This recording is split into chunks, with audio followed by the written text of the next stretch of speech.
Kirby does a thing. Just adjust. Sorry, chat. Hang on. Oh, God. Hang on. I gotta grab the fucking... It's been a while.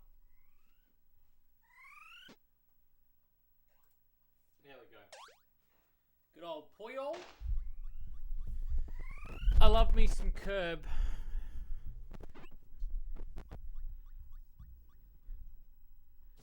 Okay, it's true. It's a demo reel, yeah. How's everyone going? Is the volume okay so far? If it's not, let me know and I will adjust, because obviously live streaming audio has been a little bit funny. I don't know if I've streamed a Kirby game before. I'm a huge Kirby fan. I wish I had more Kirby stuff, but there's never really any Kirby related stuff here. And I've been wanting to stream Kirby stuff. I've got a couple of plushes I picked up, like, you know, little $5 plushes and stuff. And I had a fan send me one. And I recently, for a Christmas present, I got Kirby Battle Clash, I think it's called, for the 3DS. I think I can see it from there. But I'm a really big fan of Kirby. I know that probably seems like a standard thing because everybody's a fan of Kirby. So. Hey Grim, hey Ghost, hey Punching. I swear I sent you I was sending you a message to say Happy New Year. Oh yes, I did play it. Sorry, I forgot about that. Yes. Oh shit, there's already files on here. Let's delete these.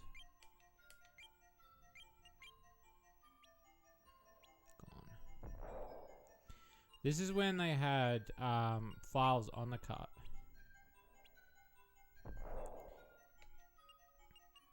Can you guys hear the game okay too, by the way? So if you notice too, I have the Japanese version of Curb. And there is a reason for that.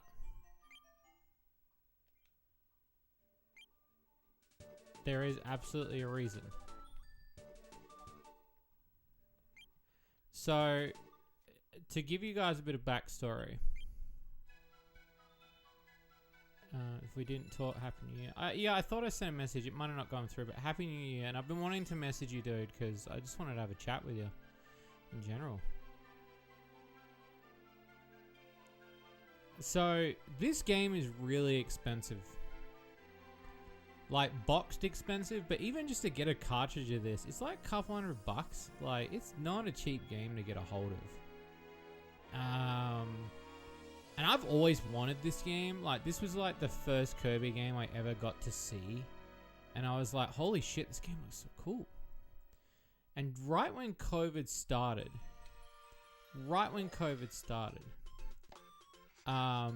a bunch of Japanese people were just selling stuff on eBay.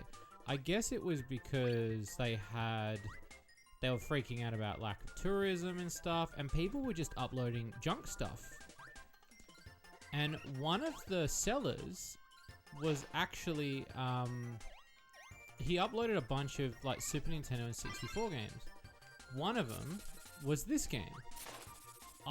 So this is the Japanese version. I got it for, I think it was $5, because it's Japanese. Like, nobody wants the Japanese version because it's Japanese. But the thing is, and this is the thing I don't understand, there's no dialogue in this game, so you don't really need to have it in English. Like, this game pretty much plays itself. Like, there's no, like...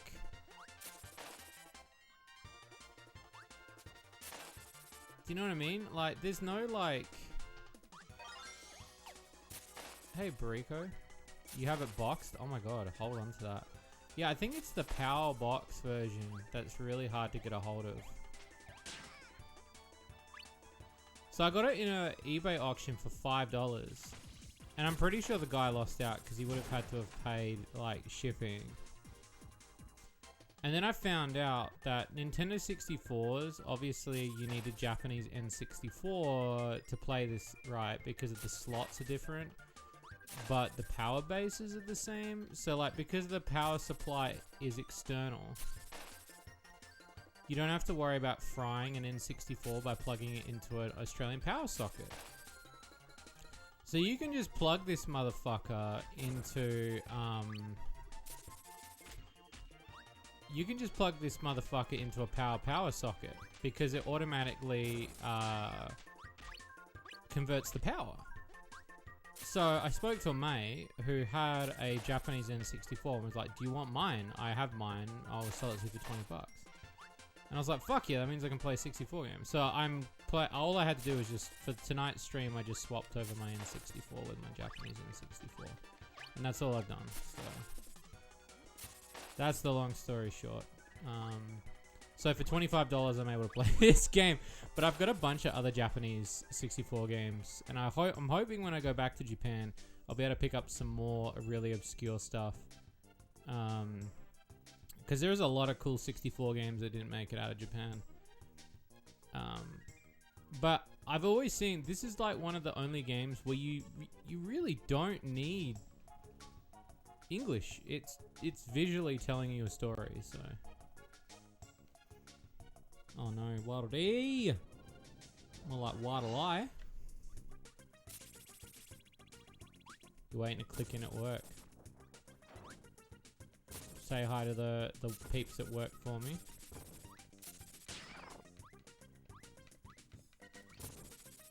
Got it. Kirby Shards. So yeah, we're currently playing this on a Japanese 64.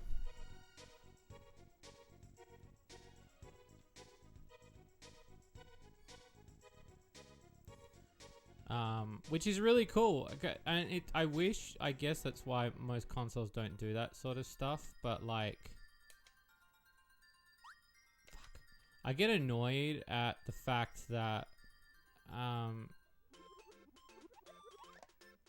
that a lot of other consoles have internal power supply. Because it makes it harder, like, then you have to have a power converter. Which I do have a power converter, but it just makes things a lot harder, you know?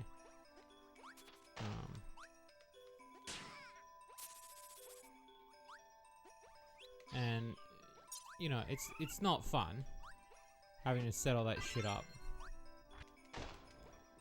But at the same time, it's been a godsend to have some consoles that have externals that, like, for instance, another really good one is the GameCube. A GameCube has an external power supply.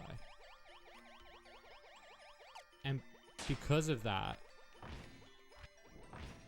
you can just do it. I'm rocking out with my rock out. Anyway, enough about me talking and being an idiot. How is everyone in chat?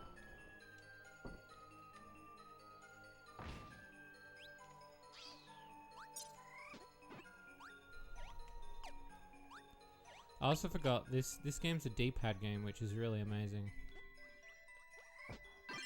Poppy bro.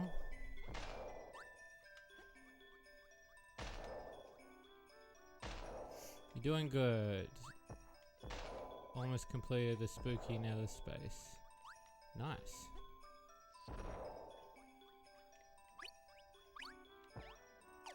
There he goes off to the ether. Being the best donut you can be. Well, you're always an amazing person, so. I'm at work when I could be playing Risk of Rain with Big Butt Modes or Kex. Gaming lectures, morning shades, afternoon for you probably. It's evening, it's like 11 PM. Working today but heading to MagFest. I saw your status that you were heading to MagFest. Is that a gaming thing?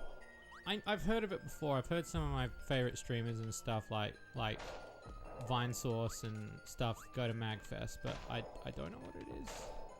Is it like a Comic-Con? At home I have to go back to coding. Nice.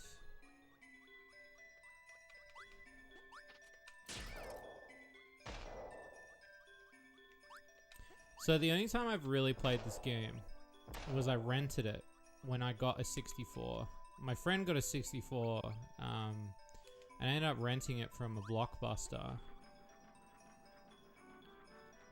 And I was so blown away with like how unique this game is, like, because again, so bizarrely cute.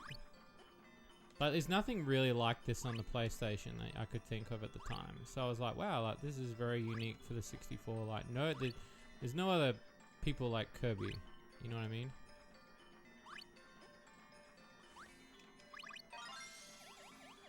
Please. Oh.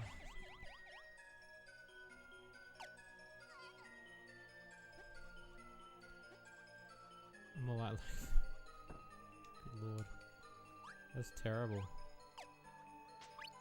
I do too. This is why I fell in love with shit like Klonoa. Like, I fell in love with shit like Klonoa because of this sort of shit.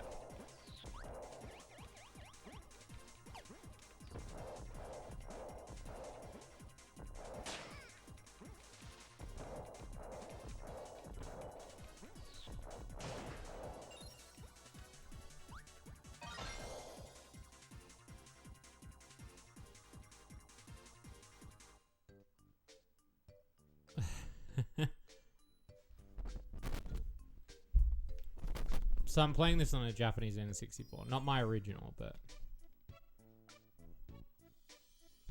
Don't touch it. It's radioactive. Why would you do that?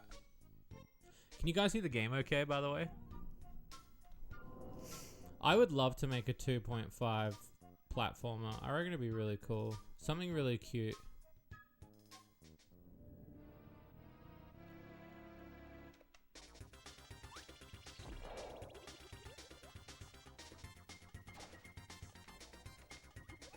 You fool.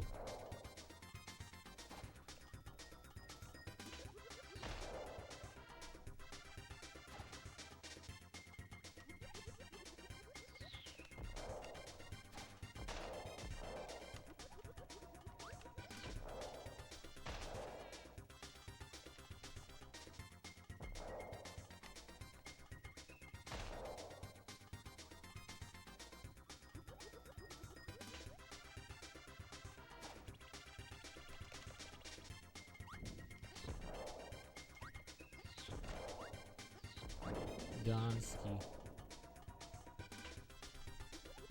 Bring it on.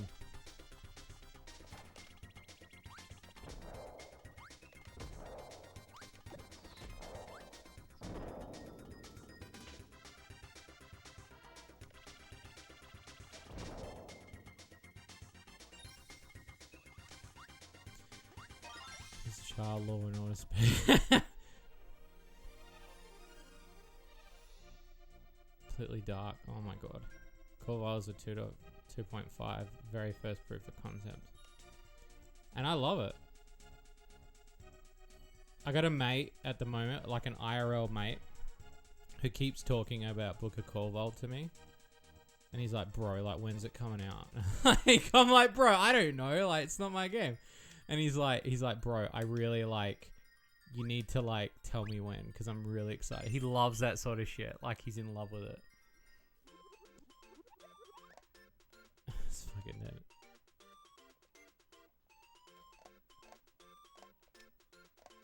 Hi.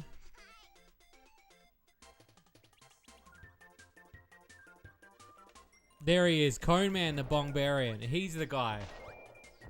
He's the guy who talks about Book of Corvold. So Punching Donut is the developer who's in the chat.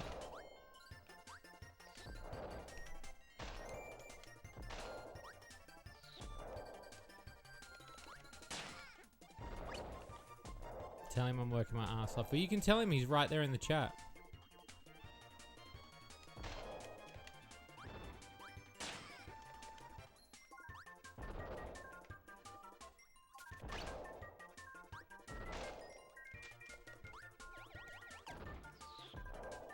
Can't wait to play it. Yeah, he's always asking me about it. Is he saying hi or yes? Well, like, hi, like yes, he's saying yes. Yeah. This castle reminds me of Klonoa when you go see Baloo. When you're climbing up the castle and you...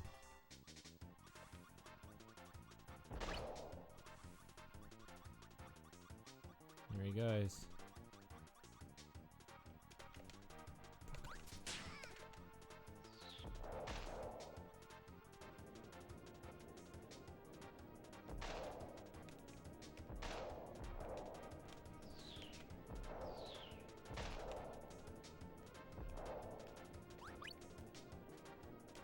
Got you, fool.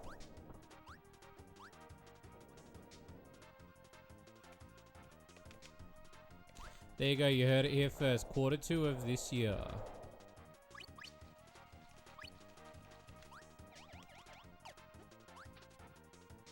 When am I going to fuse abilities? Do you want me to? Can I be honest with you? I was doing it to see which one of you was going to say it first. Because I knew it was going to annoy somebody. Yeah, okay, I'll fuse abilities. It's all good.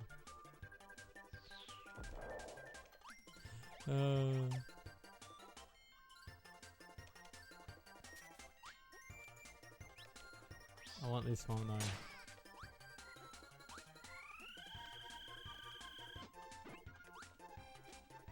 I want you.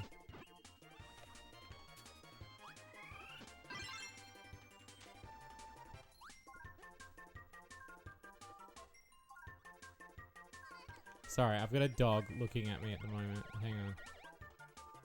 I'm trying not to get distracted.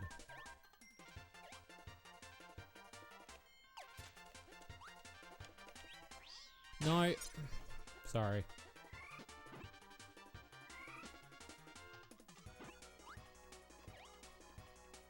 There's something over here, isn't it? Yeah, there is. Okay.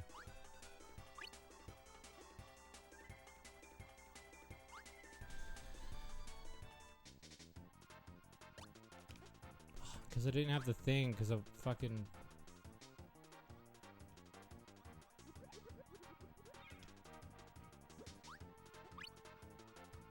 Thank you.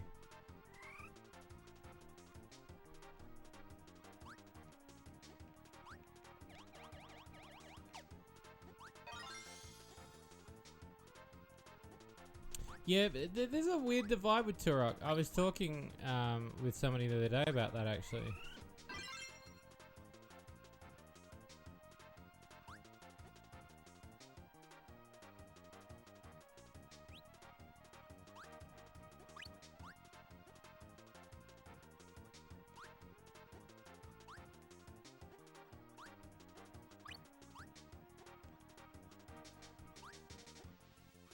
Sed loves all three.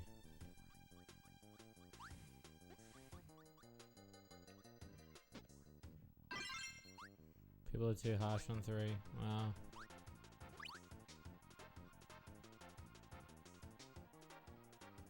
Don't you want Terry to have it? I would love Terry to have his own game.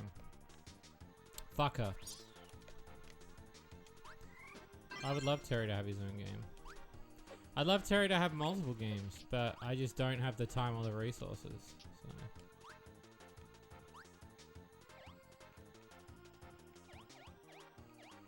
Thought there was a secret down there. But.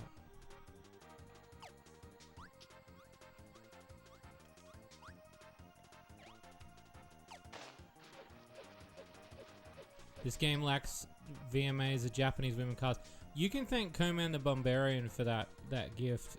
He gave that to me for Christmas. That Wangan Dead Heat game we played it for what, 3 hours the other night? That was fucking crazy. I wasn't expecting us to play it that long.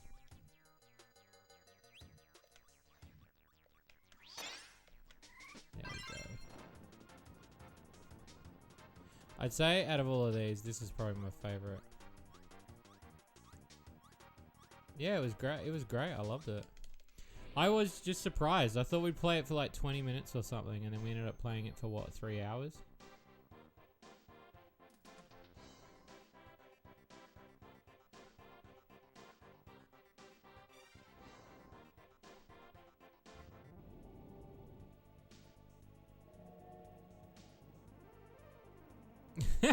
He's looking back. Oh, I love it.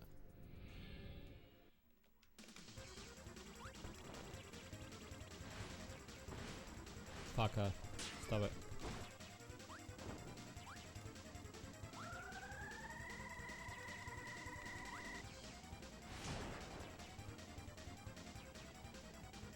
Come on.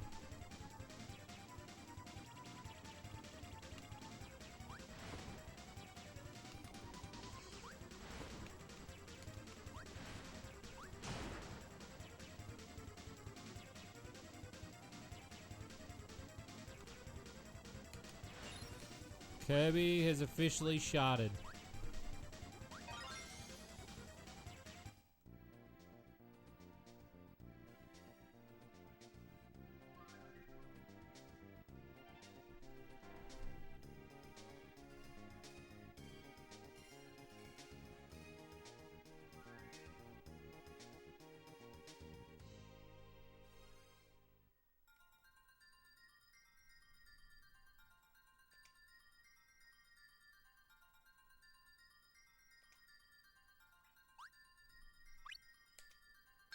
Fuck yeah. Oh Walsh. Oh Walsh? What's up?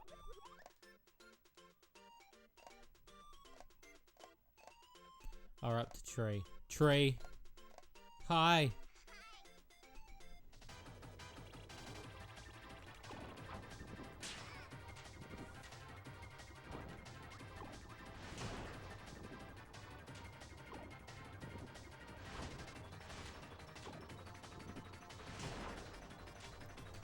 Alright, tree, stay still.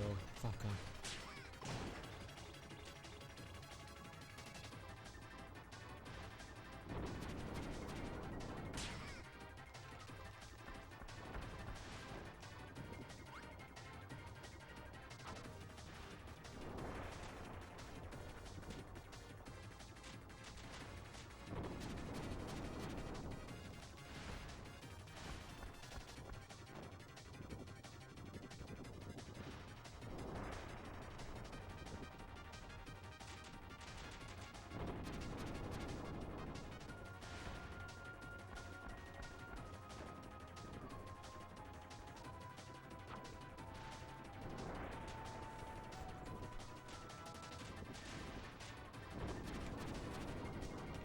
Fuck, I didn't mean to do that. There we go.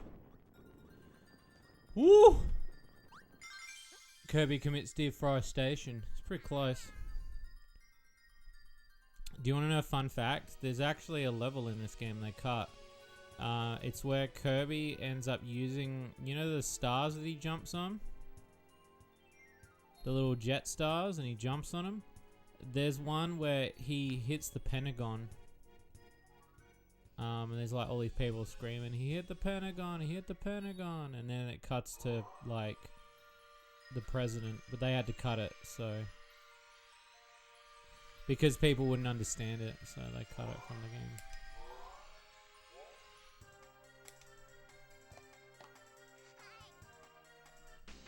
That's where the meme comes from, where George W. Bush is being whispered in by his first aide, and he goes, "Sir, Kirby's hit the Pentagon."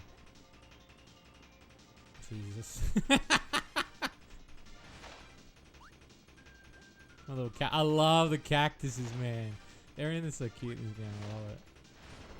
But yeah, anyway, so like to get this game, like it's really expensive, but during COVID I got this Japanese version.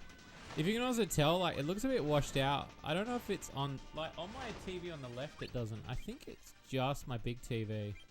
But my CRT comes up fine. Because I managed to get like legit cables for it, but on the big TV it's quite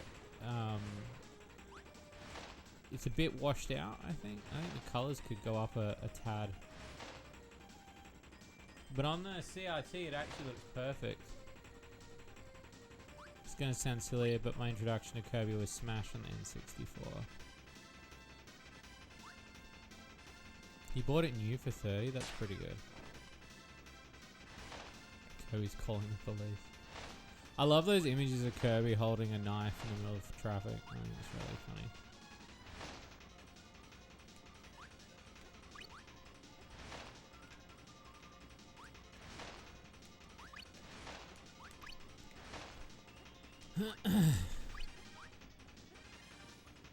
Yeah, my first was this game, and then I realized I was like, oh, there's like a whole brand of games I've missed out on because I've been a Sega dickhead my entire life.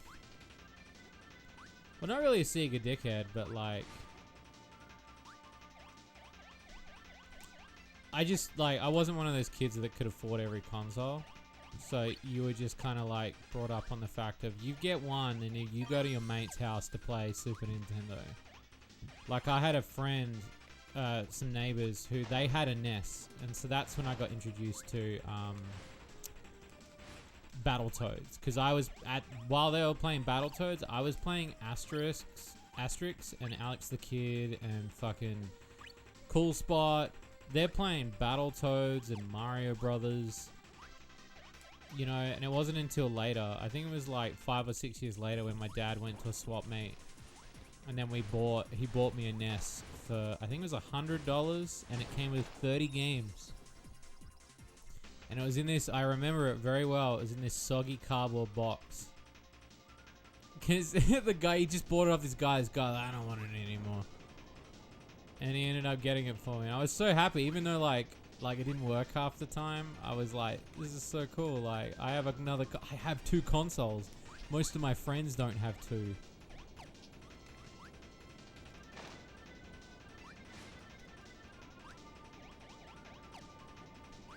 The entire section dialogue happened after sends a deleted cutscene of us will give me.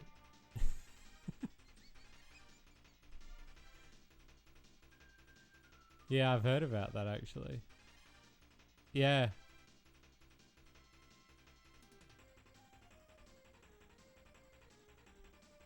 Yeah, I have. I always thought Kirby was like, no. I was hoping somebody was going to bring up the Metal Gear thing. That's why I laughed, because I find that really funny that it is true, that whole thing of censorship.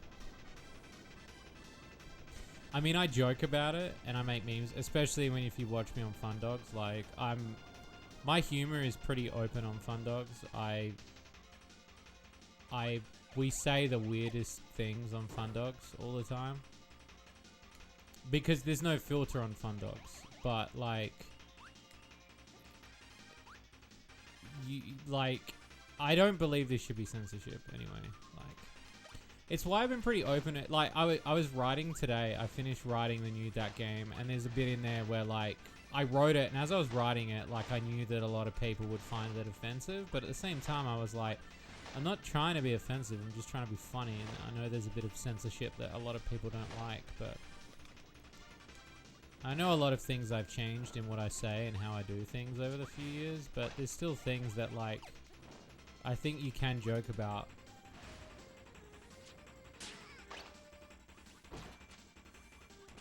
Growing up with realizing Kirby's actually awesome, yeah. Anything you want me to look for at a con? Ooh, okay. Alright. Okay, let me think. Anything... Fuck yeah. Anything Sonic related? And I'm just gonna like adjust my microphone a little bit because I want to sit back a bit. Let's see. I'm thinking. Oh no. I'll say no on that because I think I'm gonna buy it. Oh, there was a game on PS2 that I was like avoiding buying, but now I'm kind of like I'm just gonna buy it. Trying to think. I don't know, anything Kirby shit maybe. Like, I've got some of these Kirby vinyls. I've had them for a while, and I've had a couple plush. Anything Bomberman. Oh, Sega Saturn games. Like Sega Saturn games, I'm always after. Sega Saturn and Dreamcast. Like, I find Dreamcast games fluctuate like crazy. And I'm having like this really weird like crisis with them. So the one thing I've been wanting to do recently is I want to get rid of my GameCube copy of Crazy Taxi. And I want to get a Dreamcast version of Crazy Taxi. Because I prefer to play it on the console that it was intended rather than the port. I know that sounds really weird to say, but I just prefer... And then like I can grow my Saturn collection. Because my GameCube collection is big, but I just want more Saturn. I mean, Dreamcast. Same with Saturn. Even though I know I've got a lot of Saturn games, I feel like I could do with more. That's why like, I was really happy with all the gifts I got for the Saturn games. Because a lot of the games, like that One Gun Dead Heat game, I was surprised at how well that game was. Like, how fun that game was to play. Like, holy shit. We got so much mileage out of it that night.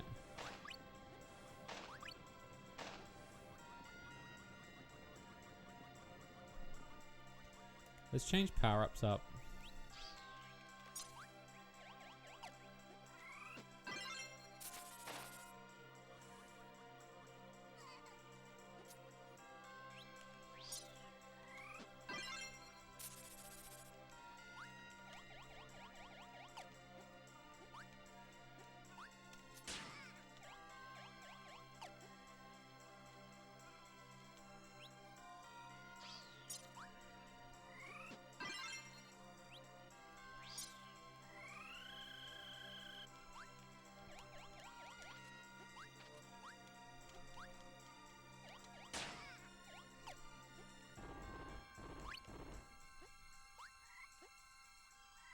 He does, yeah.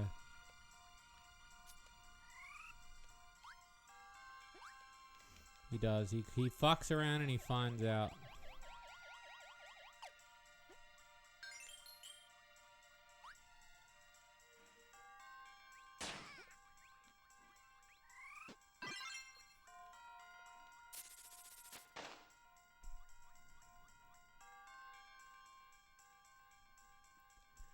Oh, yeah, him, yeah. Hey, come on over. It's time to have some fun with Crazy Taxi. Alright, select your player. Oh, you picked the chick. You must be a fucking pervert. Alright, here we go. Ready to listen to some Offspring?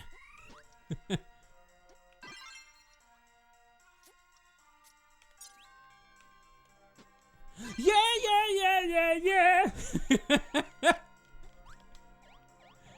Holy shit. But yeah, I prefer to get it on Saturn. I mean, Dreamcast.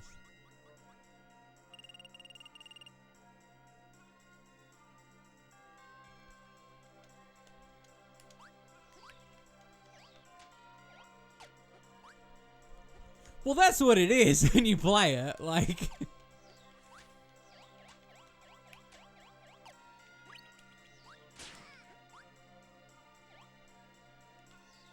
And then he's really disappointed. He's like, game over. Don't you reckon he'd be great? I reckon that, like... Oh, so, okay. Funny story. So I was playing... I don't know if I can tell this story. I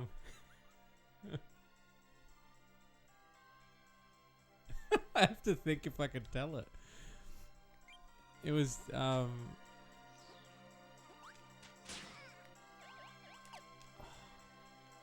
Did I fuck it? Oh, I did. I fucked it.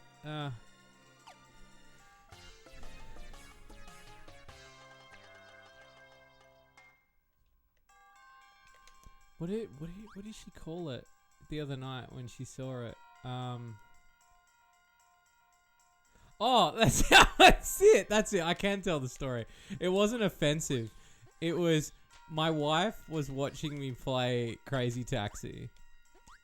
And I was playing Sonic Adventure Transform, but I was playing, and then I played Crazy Taxi. And I'd pick BD Joe. And she goes, and no joke, as loud as she could, because she wasn't really listening. She goes, Meaty Joe. I'm like, what?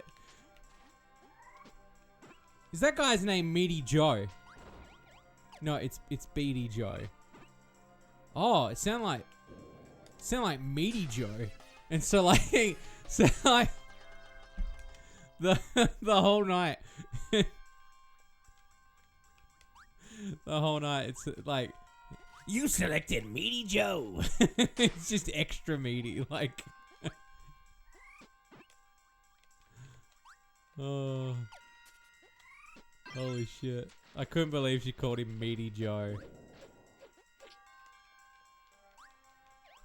Yeah, Meaty Joe.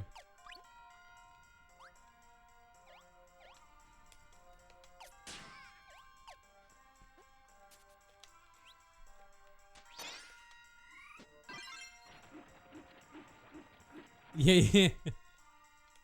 Yeah, and so like after she said it, I couldn't not hear it. So it's like, Yeah, Meaty Joe. and then like you'd be playing Sonic Transform, and he's like, Meaty Joe is taking the lead. Looks like Meaty Joe's been hit with another item. Like,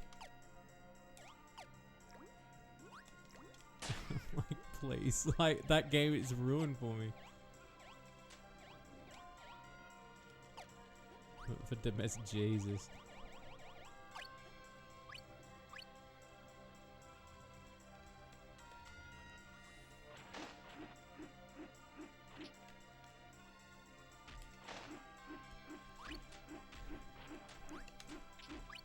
But yeah, I do love Crazy Taxi. You know, a game I played recently was that I was really surprised I didn't like was it's like Crazy Taxi, but it's more of a rail shooter one. It's Smashing something, Smashing Drive or Drive Smasher. I thought I'd really like it. I really didn't like it. It's such a banger, except for that one character.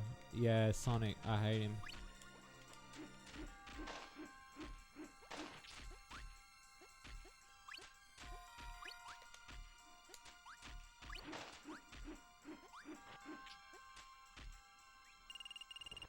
Fake Taxi. I just love the thought of Meaty Joe. Taxi Chaos. Or what's the other one? London Cab Challenge? Revolution. Nah, it's called Smashing something. But it's on the GameCube, and you play as a taxi, but you only drive forward, and then you have to pick certain ways that you go. It's not like it's hard to explain. I thought it was gonna be really good, and it again was like an arcade game like Crazy Taxi, but after like 20 minutes, I was really over it. Whereas like with Crazy Taxi, you could just pop that on and play it. And we played Simpsons Road Rage. I have, yeah. I really like that game. The only copy I've got of that game, because I don't actually own it. I've got the one on Game Boy Advance, which is like the terrible version. But at the set, there is something about it that's actually kind of like, I don't know if the word fun is the right word. Smashing Drive, that's what it's called. Yeah. Yeah, look up Smashing Drive. It's really weird. I think like you would like it if you played it. Like it reminded me a bit of Felony 1179 and like how you had to complete a level a certain way in a certain time. But then after a while, I was just kind of like, no, I don't really dig it. Like, I thought it was going to be another Crazy Taxi. That's what I was thinking of, yeah. It's got mission mode. Yeah, I actually like the hit and run on Road Rage on that. I would like the PlayStation version, but you don't see it too often. And it's not really high up on my priority list. Like, it's not really a game that... Like, I've seen it before in the wild, and it's not something I just jump at. Hit and run's amazing, though.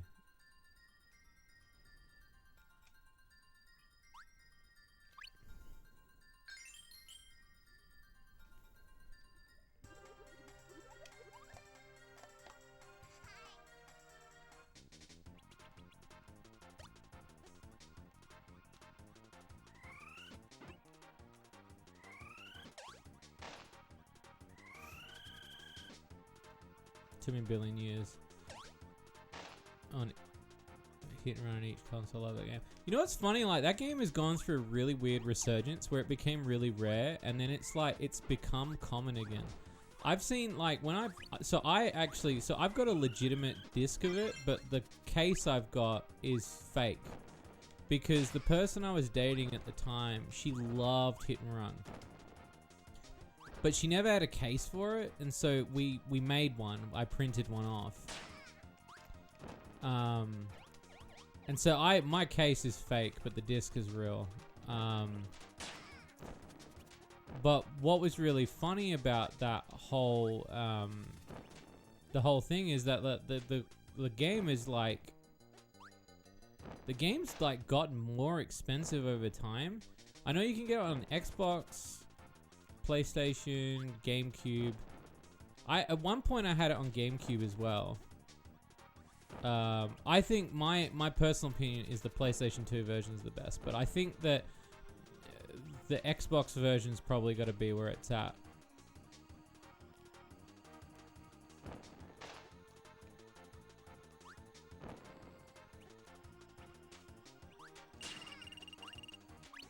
Oh shit.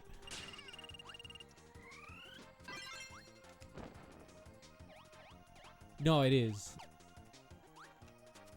No, I agree 100%.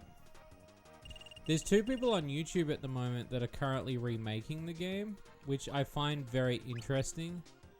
And both of them don't want to like... It's really weird. They don't want to like release the game, but they're like showing it off. It's really weird. The Xbox version is slightly better. Yeah, I think it runs better, doesn't it? Because the...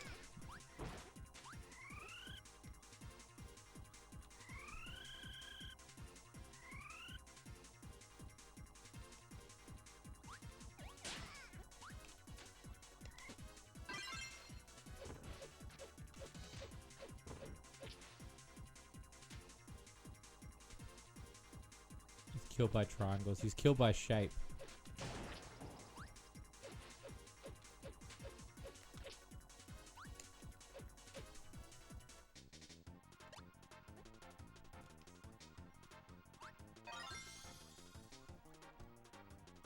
Yeah, I've heard the Xbox version does, like, I've like, in my opinion, I've not played it, but I've heard other people say it.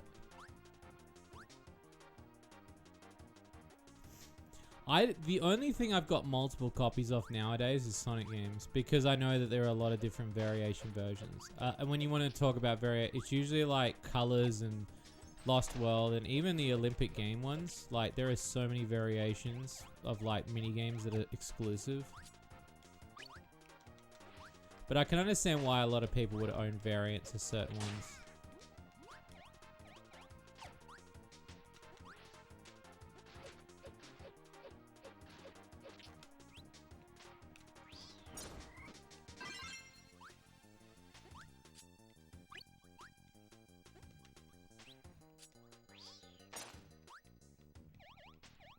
Xbox.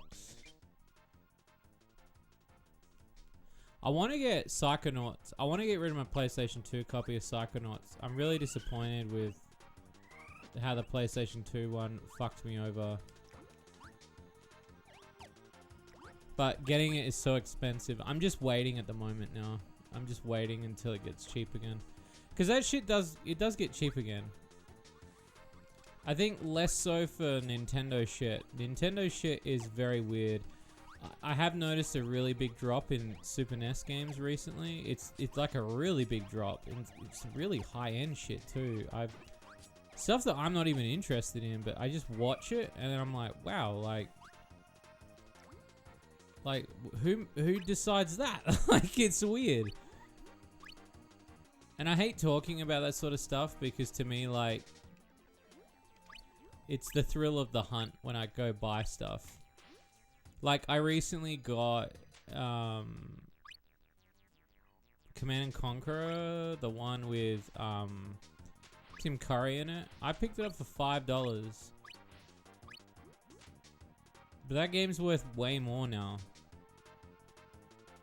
GameCube is spiked. GameCube's always been pretty expensive. GameCube's always been pretty expensive. Like, you want to talk about a game? Evolution Worlds, I think, is a pretty expensive one. Pokemon Gale of Darkness, Pokemon Coliseum. These are just ones I'm thinking of top of my head. Chibi Robo. I almost won a copy of Chibi Robo for $80 once. I still hold that to my name because I'm like, I almost won that.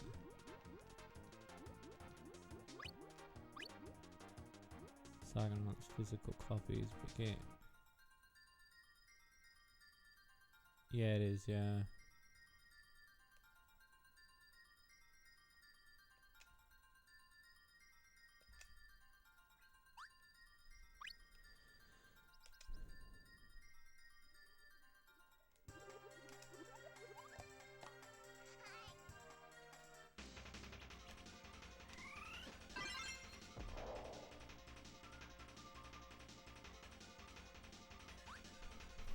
Yeah, I want Chibi Robo as well. Because the first time I ever played Chibi Robo was for Chibi Robo Park Patrol.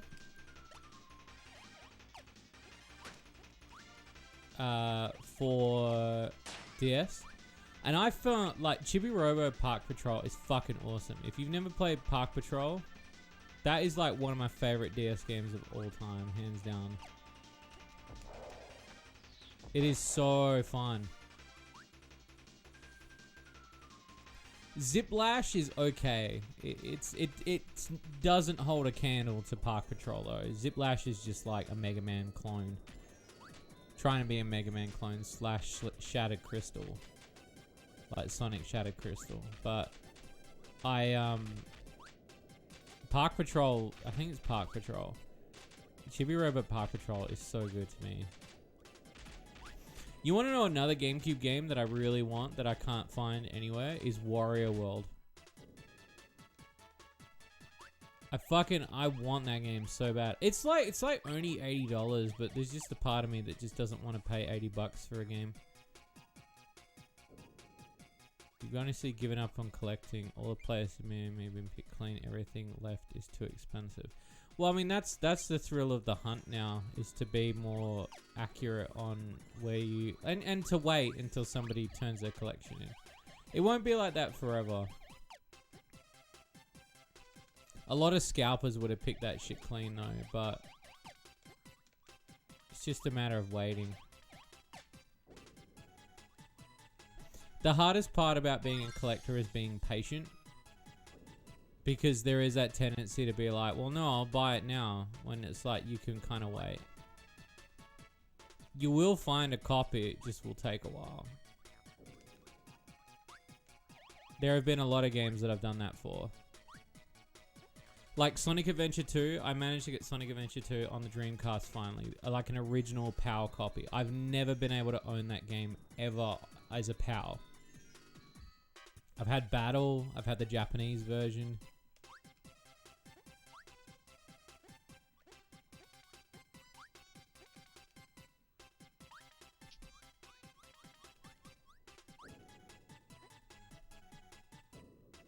It's just not doing it for you anymore. I can understand. I hope that you find that solace in wanting to do it again, or at least like remotely have some fun with it. I've adored talking to you about them as well.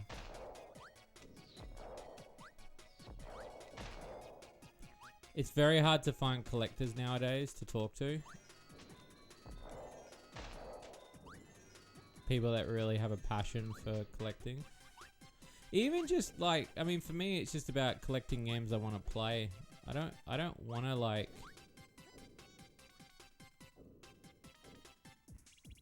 Yeah, I only want to pick up stuff that like...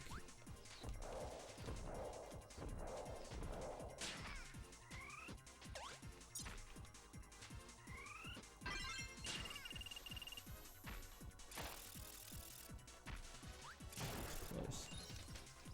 Fuck.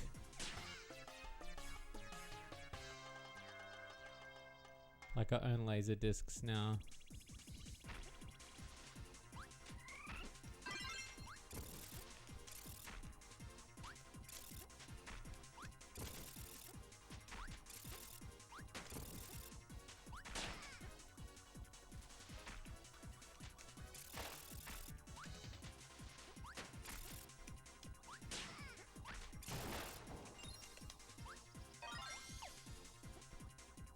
Yeah, I've been collecting DVDs recently.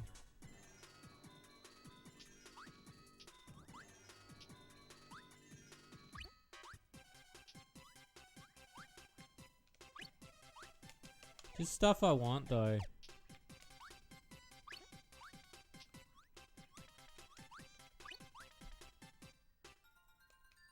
Nothing too crazy. Fucker.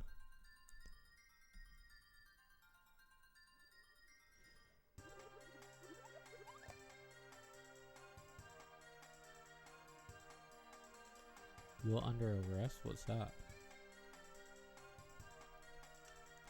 No, I can understand that. Like, having the room... I mean, I've cleaned out a lot of my... over the past 2 years, friends have seen it. I've sold off a lot of my collection or traded it in.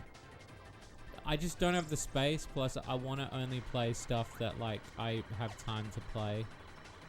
Not just time to play, but, like... I'm like, why do I own this game when I'm never going to play it? And it's like I'll own it for the meme or own it for the...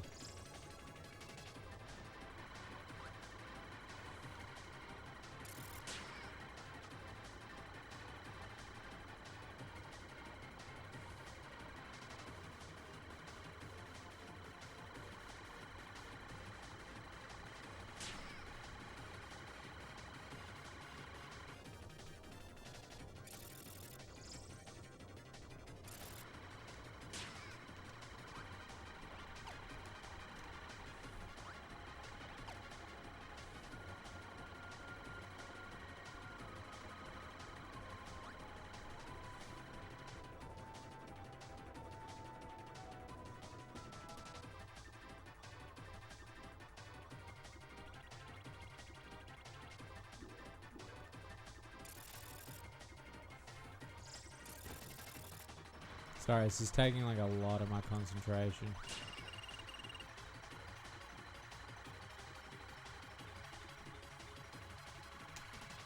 Fuck.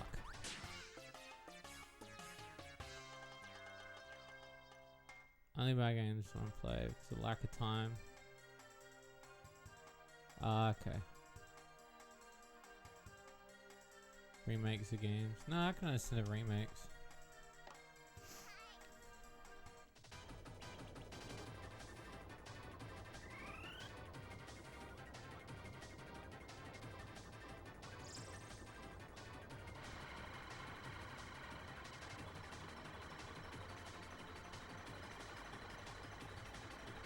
Run, little man.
Fucker.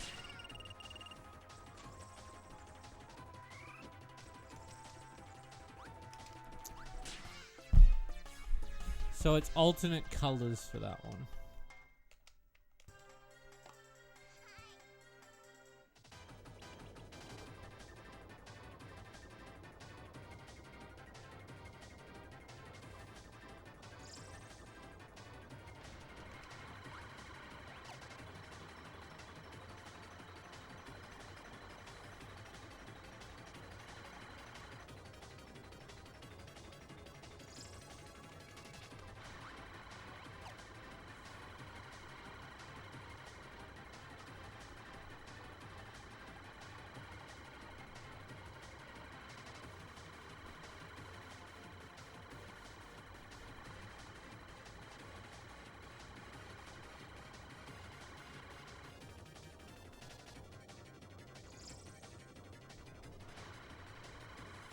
Yeah, sometimes they do. It depends on the game.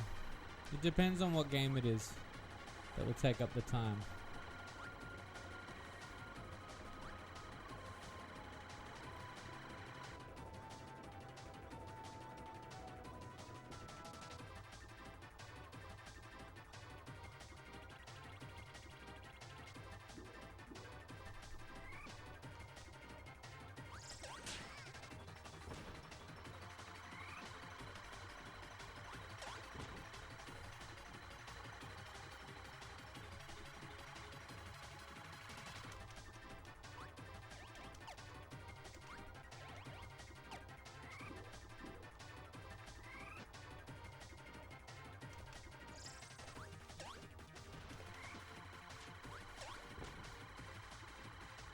Six in one platform, I love it.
Fucker! Fuck.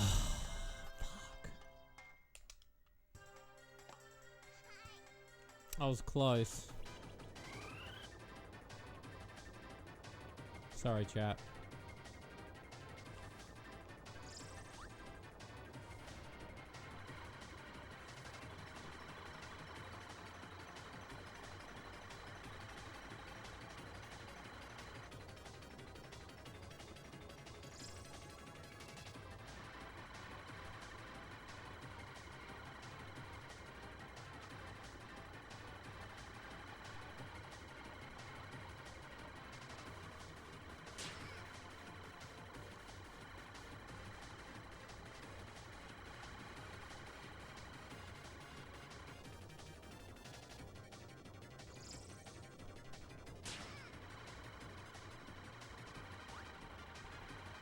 In the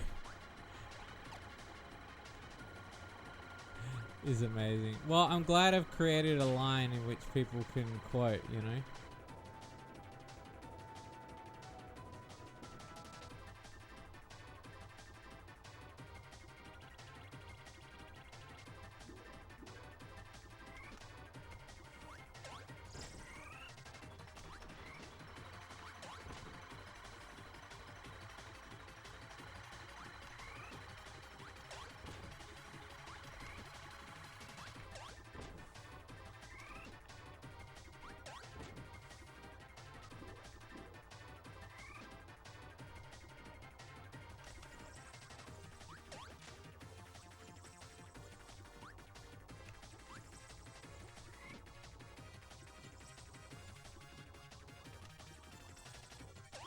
I'm glad it's a 10 out of 10 meme, because I worry that it was going to get stale.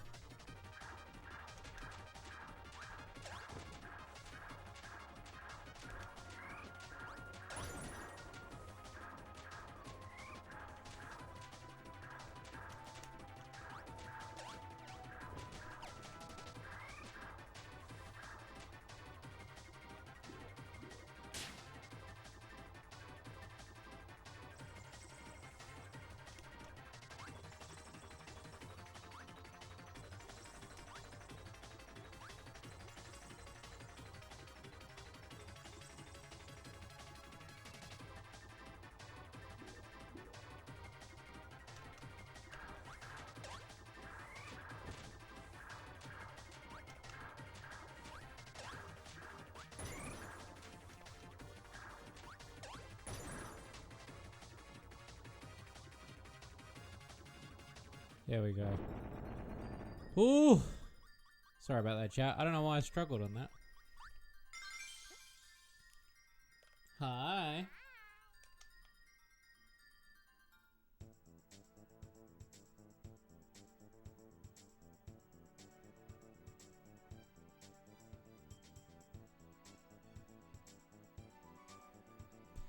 Thanks, gamer.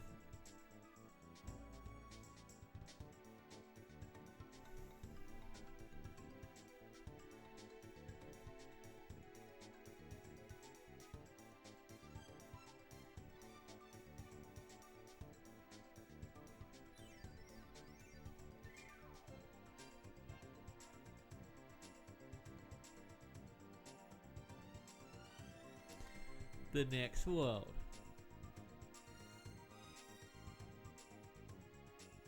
No, his little cake.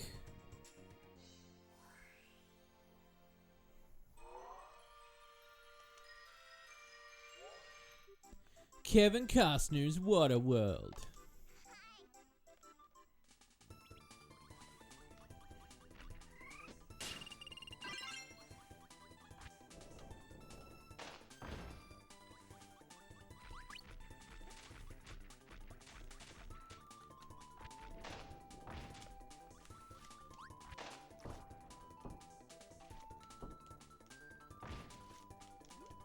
Whoa.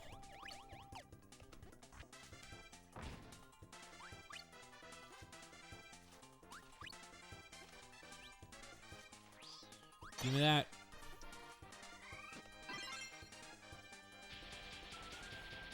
Yeah, boy.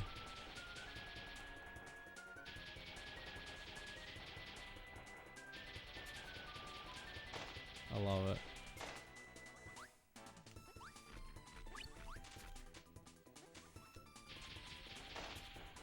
Mad Curbs.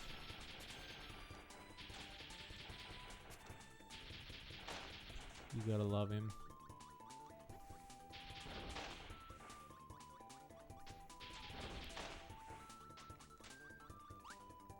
Beautiful. There he goes.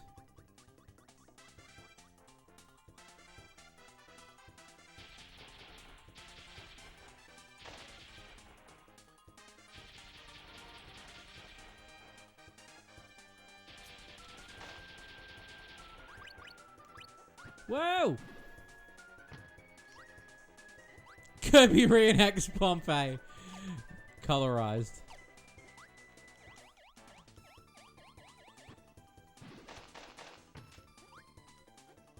There's the people dancing from Pompeii too.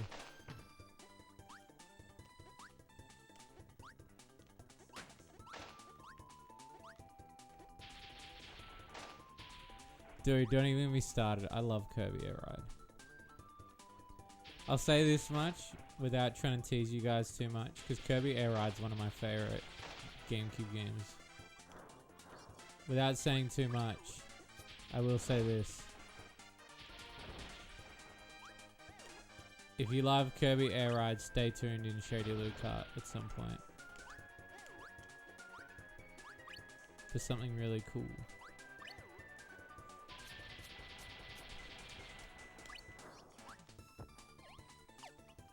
And security frog here.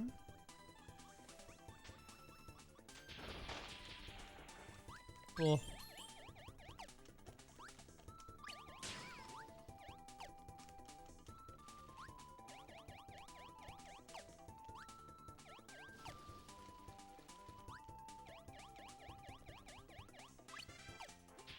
You'll never know.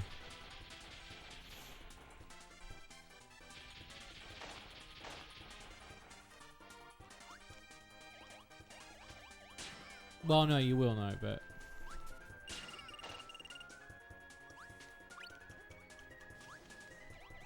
But yes, there's something coming that's very, fuck.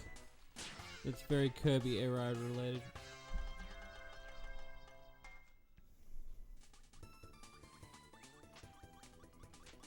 Yeah, Nintendo just let me.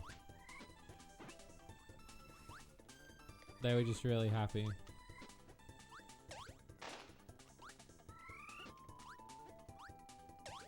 Shigeru Miyamoto himself was like, Oh, is that the Rosso that want to use the big girl with the shitty loot cut? Oh, and then they said yes.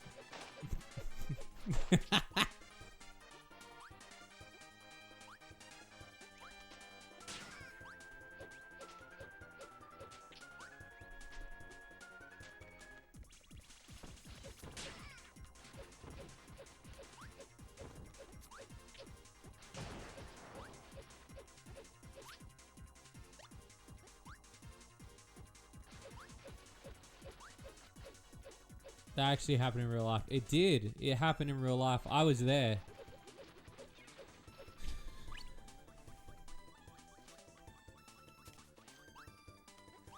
And then just to be happy, I did a Fortnite dance. It was pretty epic at Gundam Star, boys.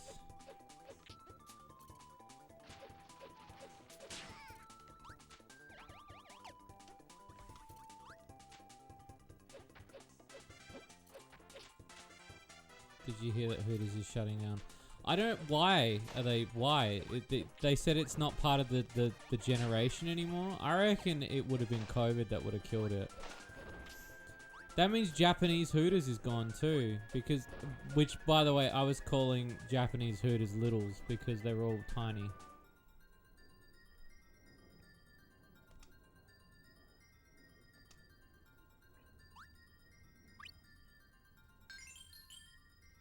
Did you floss on them? Yeah, and I was like, and I said, what does he say in the movie? You have no idea. And then I showed him my COVID certificate. It's pretty epic, man.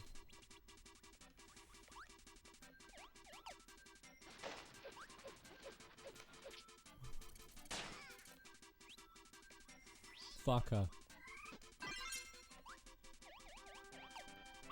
Ah, it's just a joke.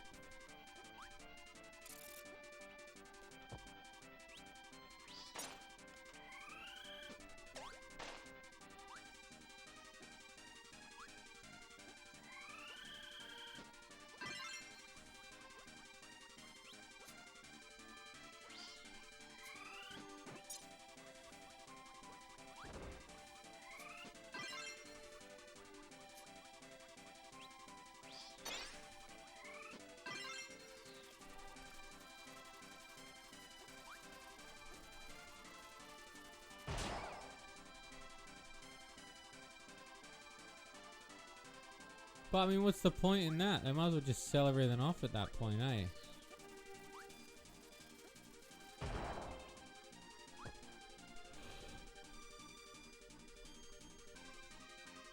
Do you know what I mean? Like, there's no point in rebranding. Well, they're just gonna have an owl as a logo, and then they'll be like, we're formerly the one that had the big jugs as their thing.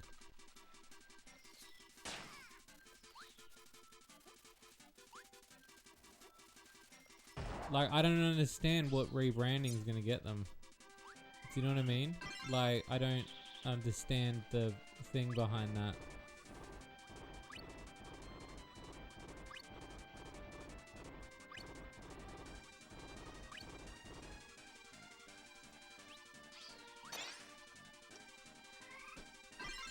I went to Hooters in Japan. It was fun.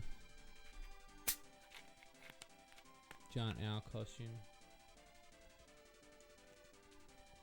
No, that's not what they said. They said the article was they were thinking of rebranding because they find that this current generation doesn't like to go to things like that.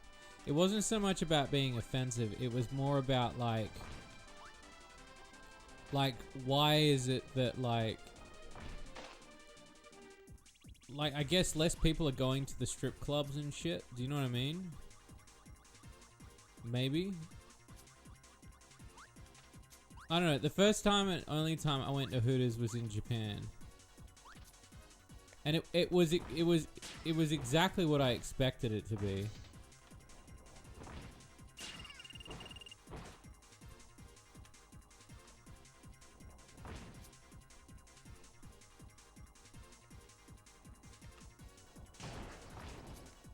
No, I don't think it is, no.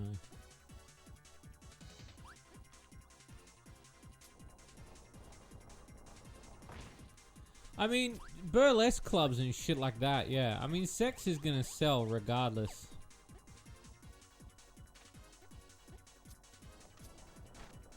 Do you know what I mean? Like, I don't think that sex is ever gonna get... I think people will be less horny. But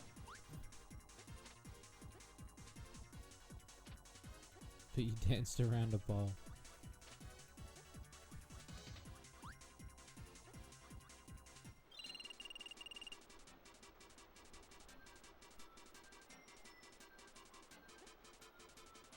Shutting down or rebranding. See, those are two completely different things.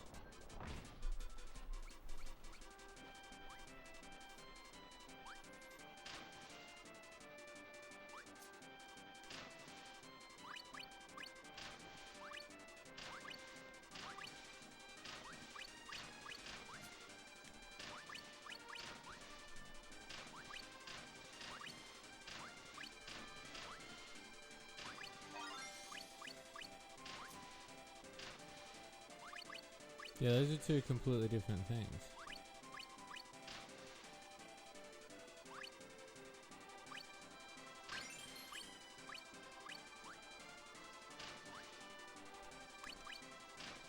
I can understand. I don't know if the Japan one will shut down. I reckon they'll keep it for the gimmick maybe, but I don't know.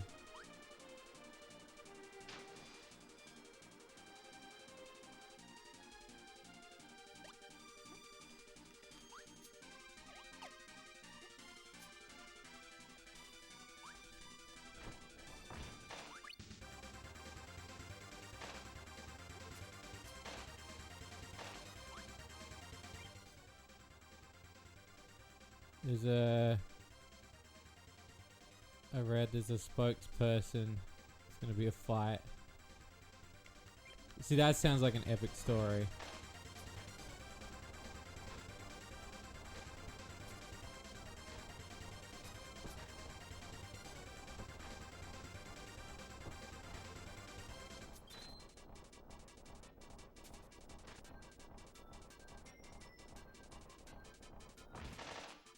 Remember having this amazing chicken strip sandwich there.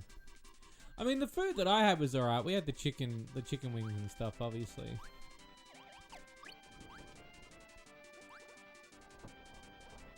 But it wasn't like... I don't remember it being... I think I've done a video on it. I've done a video on it. If you ever want to watch it, go to my channel and look up the Japan series. I've talked about it before.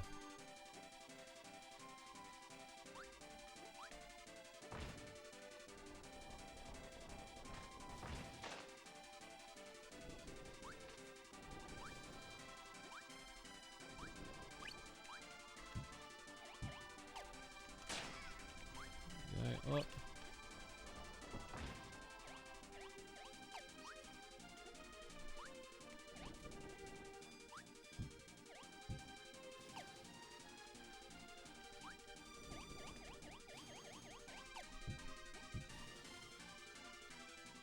Run, Kirby.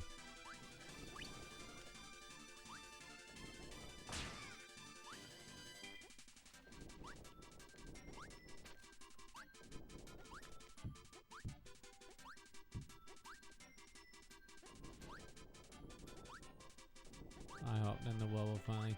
But you know what? You know what's funny? As much as I think those things will work, I also think the meme will wear off really quick. Do you know what I mean?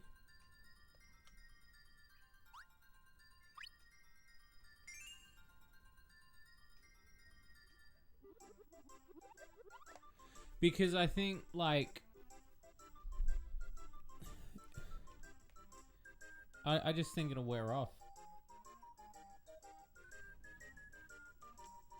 There's just a part of me that thinks the meme will wear off.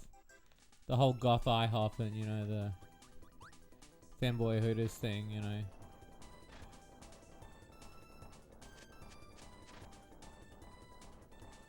You would eat more at a fanboy hooters. Or an IHOP.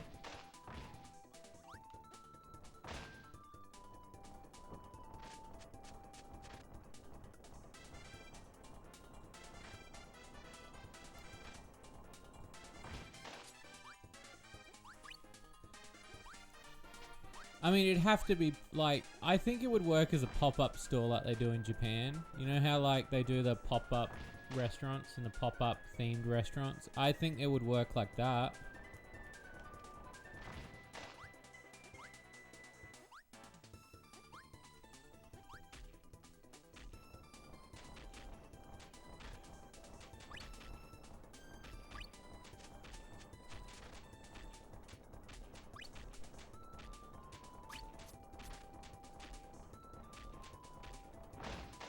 Waffle House is the place.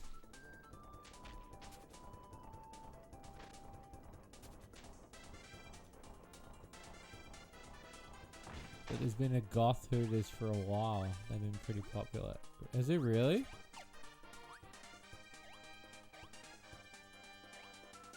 Not making a joke. No, and that's understandable, but then like you gotta think like the demographic of like, and I'm not trying to burst anyone's bubble, but when you start saying that you want one, who's specific? They don't know the demographics, so that for all they know, they'll build one in an area where there won't be enough customers.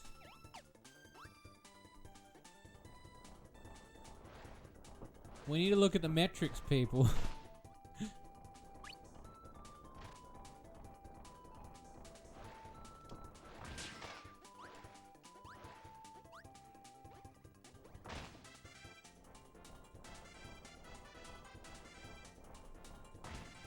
It's just the thing I worry about, you know?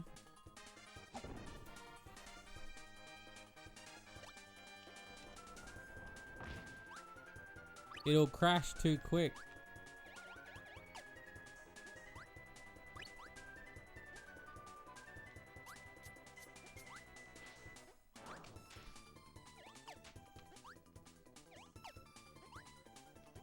The numbers, Mason. What do they mean?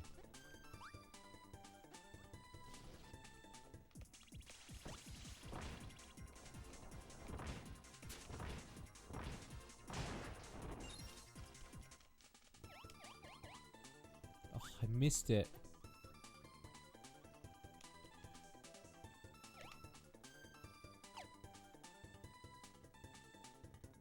It's a big drop.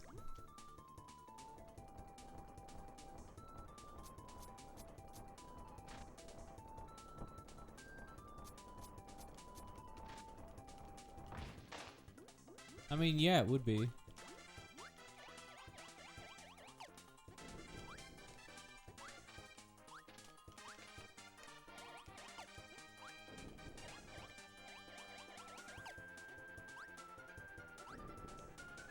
I don't see why it wouldn't work. I just don't think it would work over a span of a long time.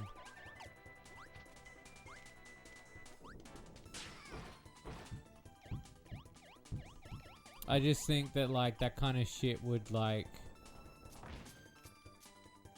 wear out really quick. Much like the meme, like only reason people are bringing up the meme again is because of Hooters.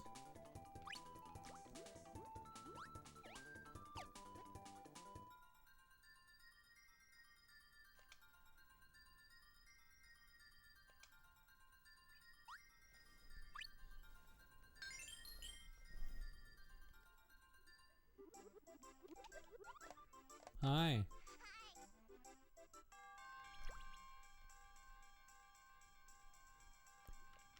If you don't go to Waffle, why is that?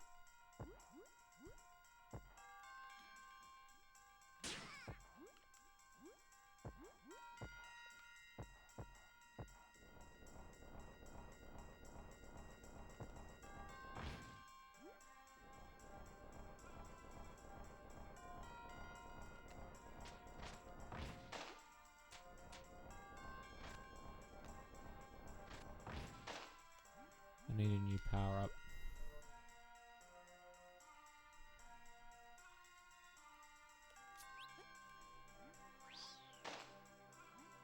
There he goes.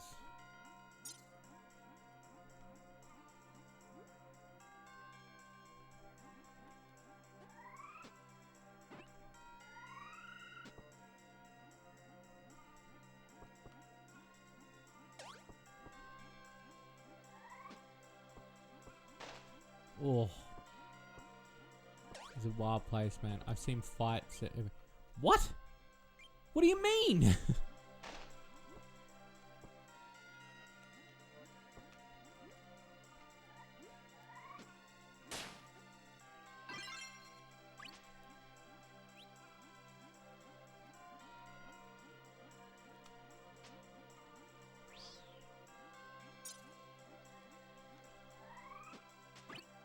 Why?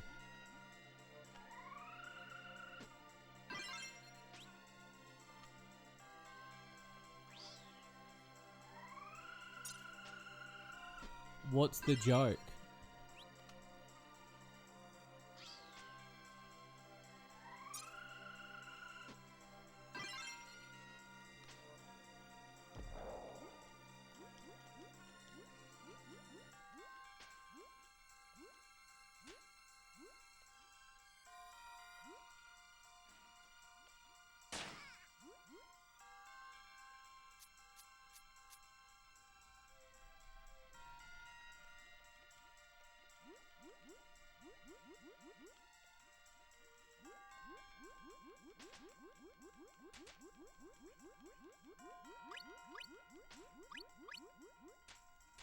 Or a bar with slime girls.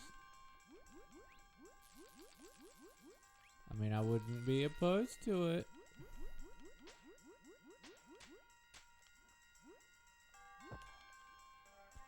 I've had enough on that accent. And I've had... Why aren't they... What is it that... Okay, just... Alright, for somebody who doesn't understand... What I want to understand is why is Waffle House so bad? To me, apart from a pub or a bar, I don't understand why a Waffle House would have like an unsavory amount of people. Is it like home to people giving each other blowies in the toilets, or is it a home to like a bikie gang of waffle riders, or like what is it? Why is everyone so nuts at fucking Waffle House?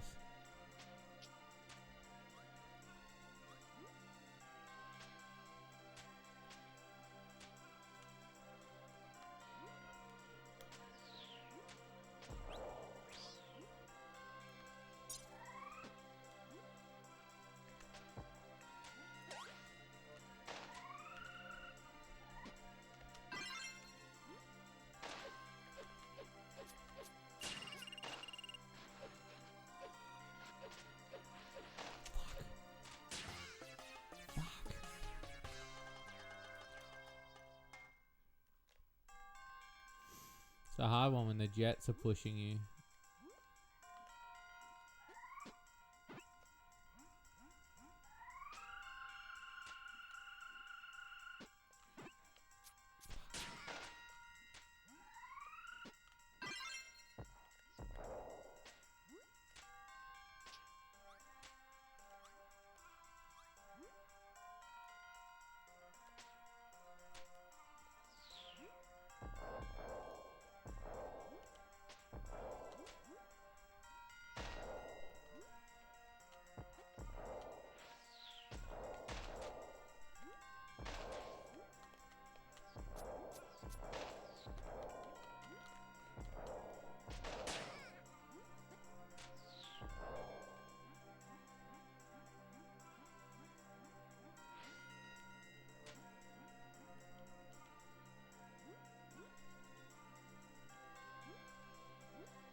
Okay.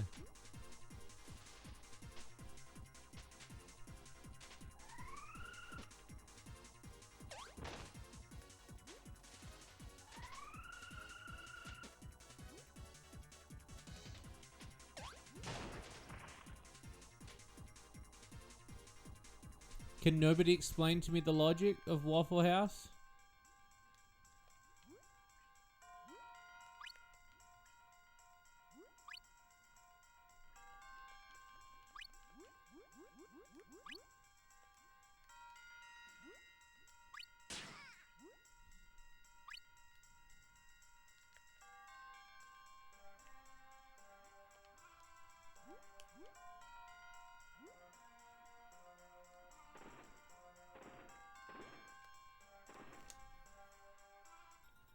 It's always a PvP arena. I don't... But why is it always a PvP arena?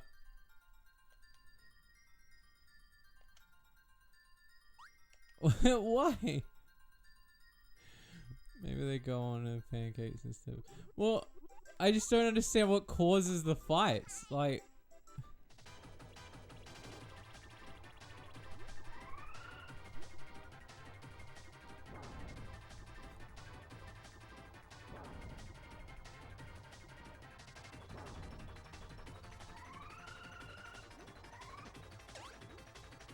No, it's okay. I just want to understand.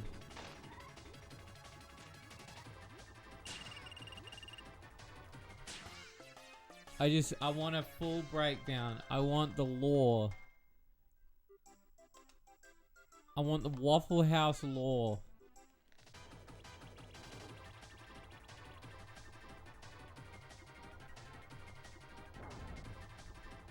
When people there are drunk, inebriated or hungover. But, okay, but, alright, so what I don't understand, so, okay, that gives me further questions. Because there are a lot of places you can drink in America. So that still doesn't make an understanding to me. Why specifically the Waffle House is the, like, when one of you said Waffle House and the other one chimed in and was like, oh, I fucking agree. Like, there's gotta be a specific, like, thing.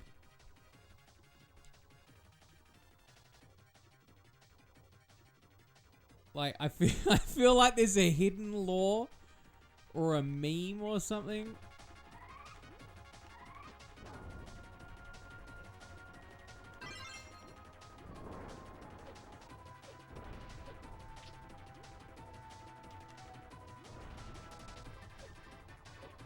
It's weird.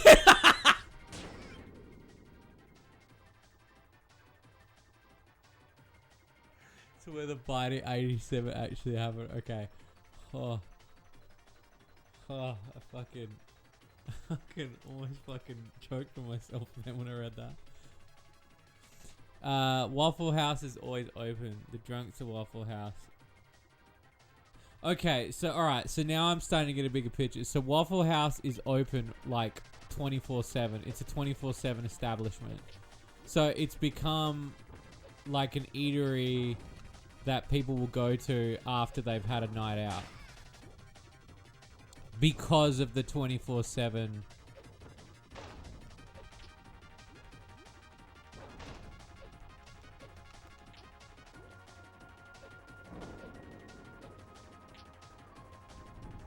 There's a video on YouTube where two people are fighting and the guy's recording them saying, "Can I order? Hello, can I order?" And they often are in areas and people are in savory areas. Oh, so they're built in less savory areas of the neighborhood?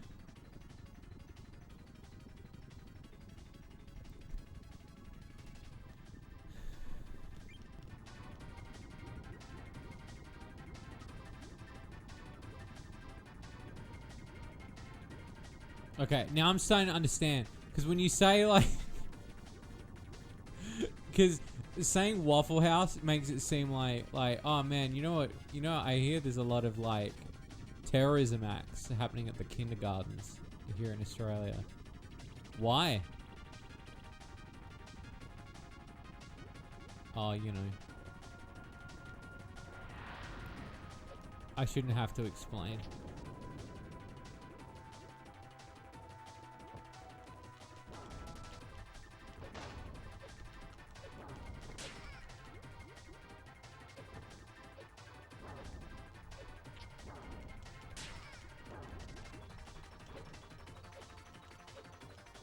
fuck?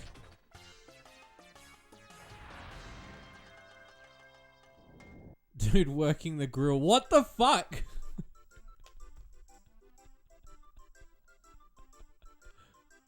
What the fuck is happening at Waffle House? Wow.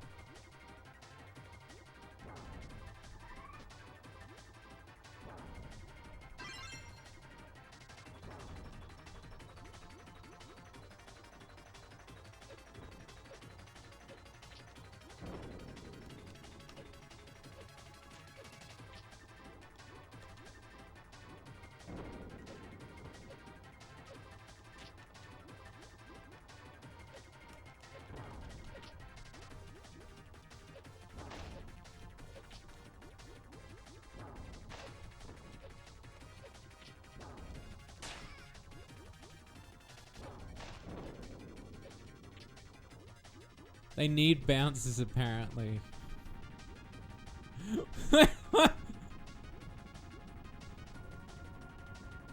Can I say, like, I've been wanting to talk about this because there's this little... I've been wanting to do a video on it for a while. I just haven't had the time. There's a studio that makes visual novels on itch.io.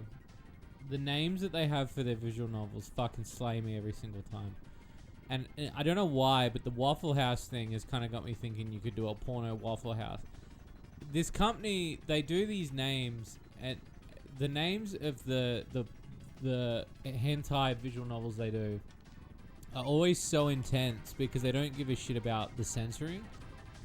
My favorite one that they've done recently was Aristocunts.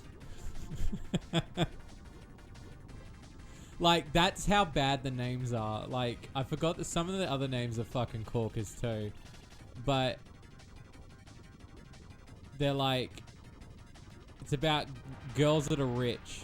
You know, like, so they've done, I'm pretty sure they've done 2 of them now called Aristocunts.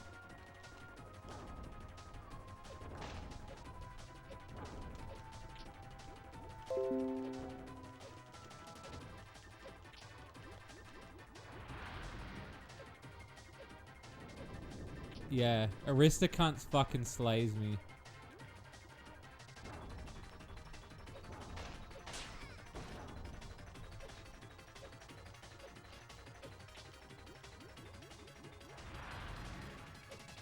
I'll look up in a second what the other ones are.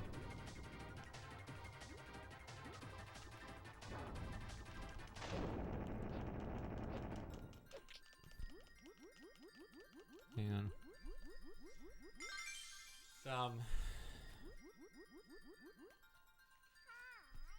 Yeah, like, yeah, I walked into a Waffle House and I got fingered by somebody there who didn't clean their hands 5.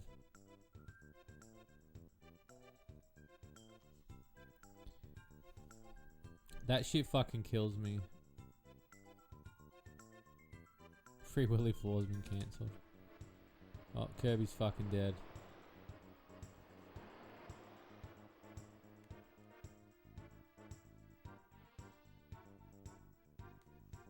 At least the player knows what they're getting into. Well, I mean, yeah, they do. It's funny because I quoted this years ago where I said that I never liked what Nutaku did. They called their game, I think it was called Cunt Quest or something. Because I said it's hard to market something that you can't talk about or say without somebody getting you in trouble. Cherry Kiss Games, yeah. Cherry Kiss Games, like, their names for their games are fucking bangers. I don't care if their games are bad or good. I've never reviewed any of them. But I don't care who's writing them. Some of the names that they've got in there, I'm going to read some to you. While we take a moment. How many worlds are in Kirby, by the way?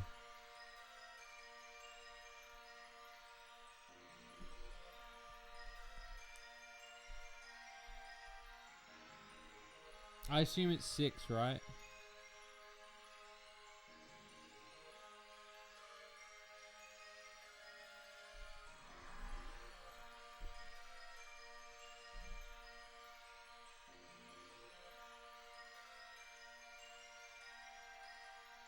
Yeah, there's a new one on Steam called The Older Chick Said to Be a Dom is Actually a Sub. I took her home and trained her.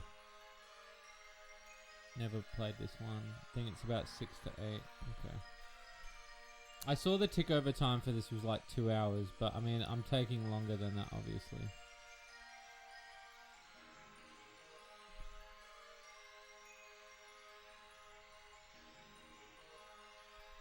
I'll look up how many worlds in a second, and I'll tell you. Okay, Cherry Kiss Games. They're fucking amazing. I love some of the names of the games that they've got. Alright, so you want to see the bangers. You want to go to Itch.io, because that's where they've got 90% of them.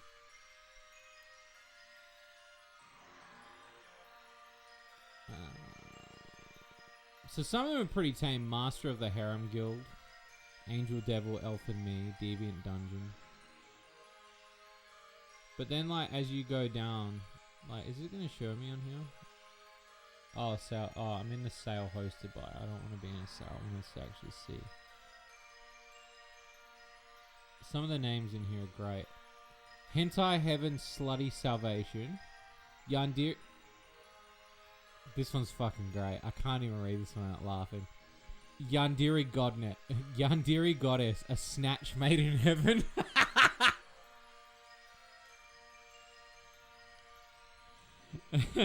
Harem King. Pleasant to Princess. Gotta breed 'em all. Aristocunts 2. The Re-Erection. Lewd Life with my doggy wife. My ass pass to Succubus Sex Land. Notorious Neighbor coming for their wives. Oh, this one's another favorite. Pirate Booty and the Bukkake Buccaneer.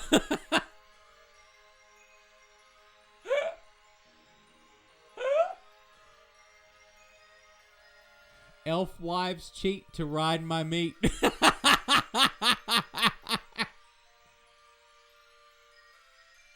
Hentai House Party, Gyro Gangbang. Tails and Titties. Gender Bent Me, Sayonara Demon Dong.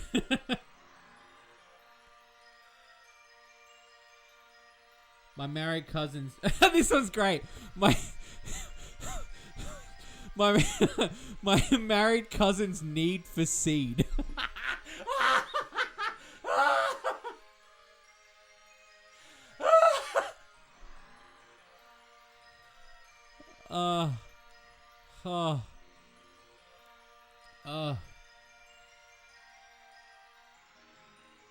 Conquering Breed, the Demon Queen. Lonely Cat Girl is the perfect pussy. Harem Hunter, Sex Ray Vision. Invisible Cock, they never saw it coming. Bitchy Boss Bimbification. Aristocunts 1. Runaway Demon Bride. Bullied Bride. See, and then they get like a little bit more simpler at the bottom.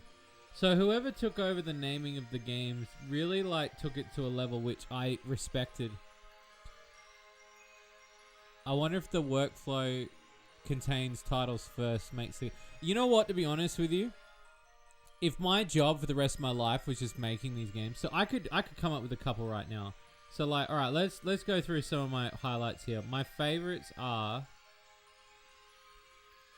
okay, my top favorites are Aristocunts, obviously.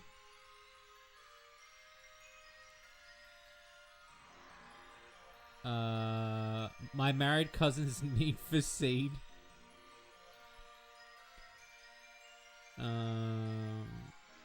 Pirate Booty and the Bukkake Buccaneer.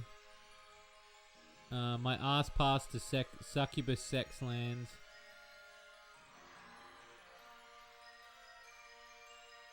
Yeah, I'd probably say... Oh, and a Snatch Made in Heaven. Look, these write themselves. There's some fucking gold in here. Their title is... Cherry Kiss was established in 2017 to bring authentic Japanese titles to the world by providing translations and marketing. We're also developing mobile. So, okay, So what I can gather from this here is they don't make these. So what I'm assuming, right? So, and this is the real hard research that I really want, is did they buy the rights and rename them themselves? Or are these names actually the names of these games in Japanese? Because I know sometimes when you see Japanese hentai, the name will be like, my sister really wants it in the rear, so I decided to join her pottery class. Or, I really find my teacher hot, so I decided to possess a pencil case. Or, my uncontrollable erection and how my sister ended up finding out about it and buying us a spaceship. That to me, like, there's no way it's their actual name though. No, it's gotta be, like, but then who's approving it though? Who's approving it though? Who's sitting there and approving that? And do you think someone in Japan is happy about that? I mean, I don't think they'd be mad about it. Maybe they don't understand the translation.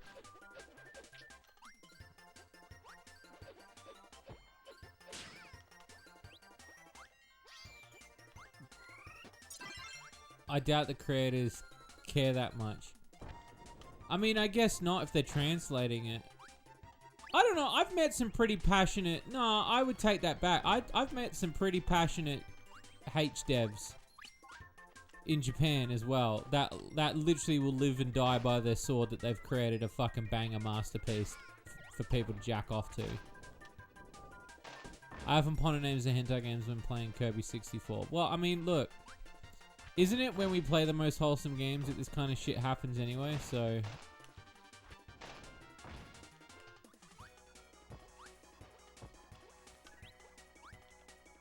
That was some bullshit. It's always the wholesome games.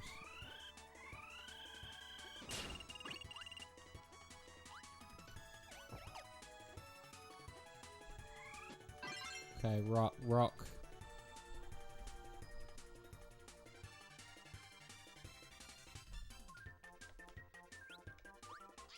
Oh.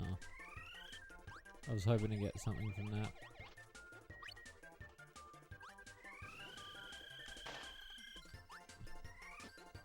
Never thought the most wholesome games when you need a bust a nut.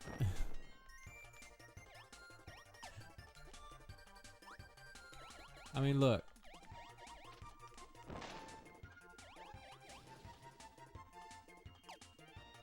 Do you reckon they'll hire me? Do you reckon, like, I could get... Like, I'll do it for free.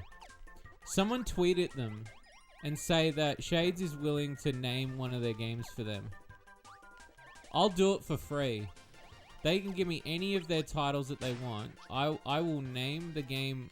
I will help them name the game.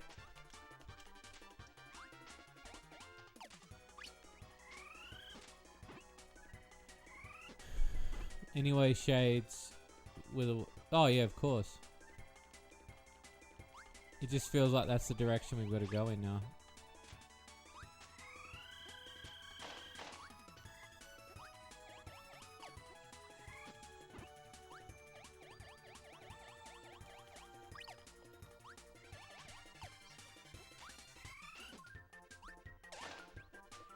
It just feels like that's the direction.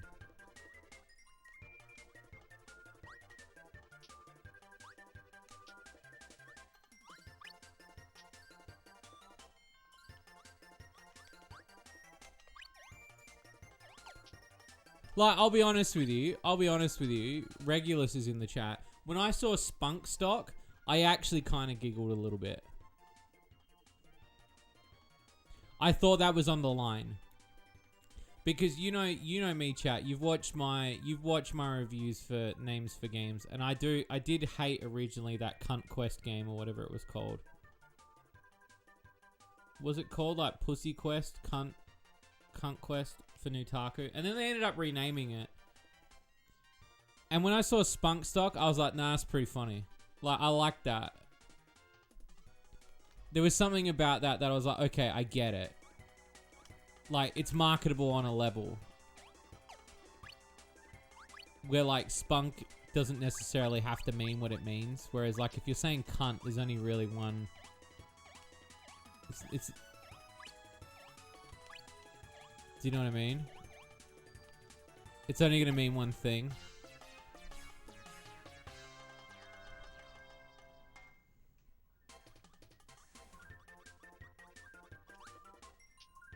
You finished the nether room, nice.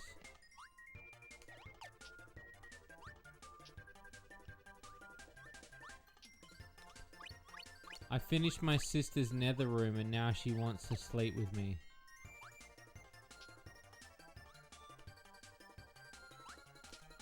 I think I should imply that I think you should imply that it's an irredeemable. That's how I see it. I mean, yeah. No. I think you did a really good job with it. Because there is something about it that made me go... That made me actually appreciate how clever it was. Because it's kind of using a word, but it's not really using a word. Whereas, like, when you type something in, like, the word cunt, like, it's really hard to sell it.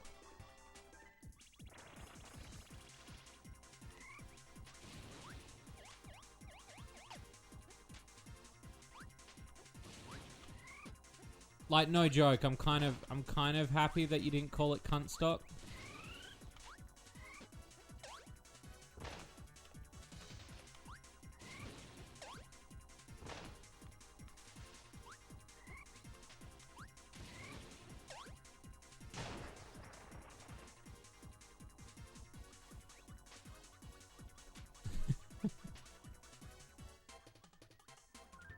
Snatch stock.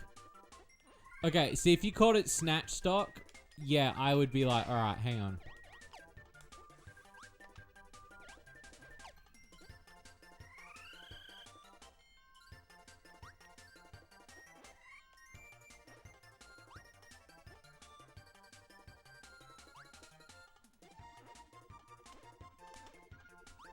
They're trying to steal the pussy. They're stocking up.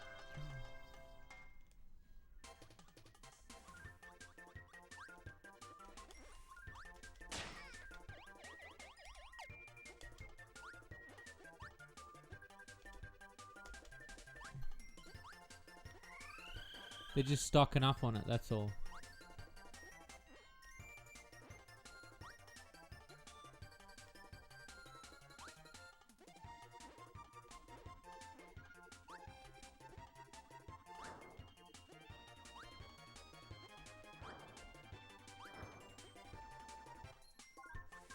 That's beautiful.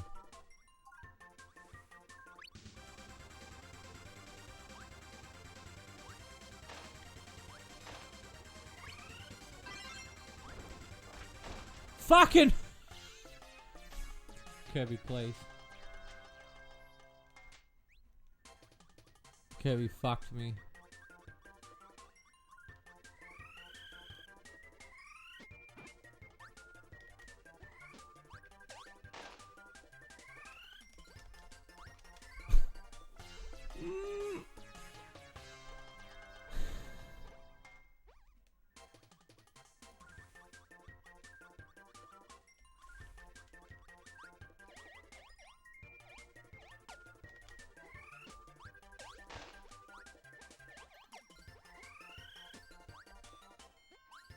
There we go.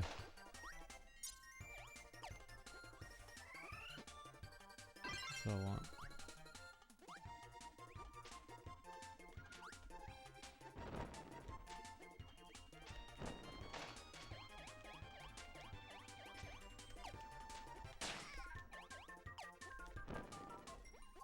There we go.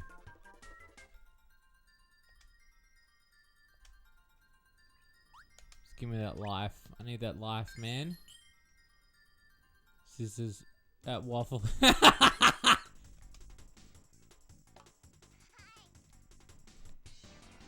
Beautiful.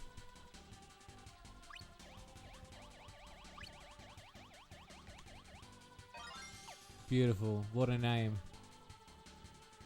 Perfection. See, that's how you do it. I might be getting a little bit sickly. Have a good one. All good. You rest up. Get better. Chat to you soon, my dude. Hopefully we can catch up soon.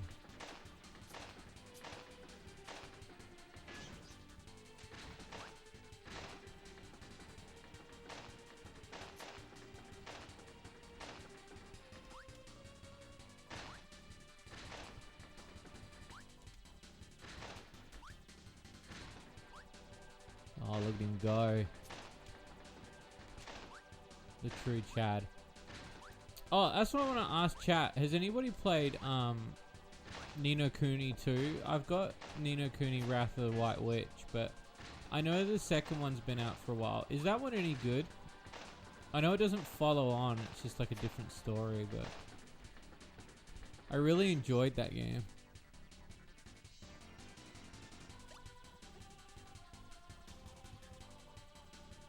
Game uses the stock card damage sound effect. It does, yeah. The CE box. I saw the CE box the other day, and I don't know. Because to me, the first story kind of really told everything it wanted me. Do you know what I mean?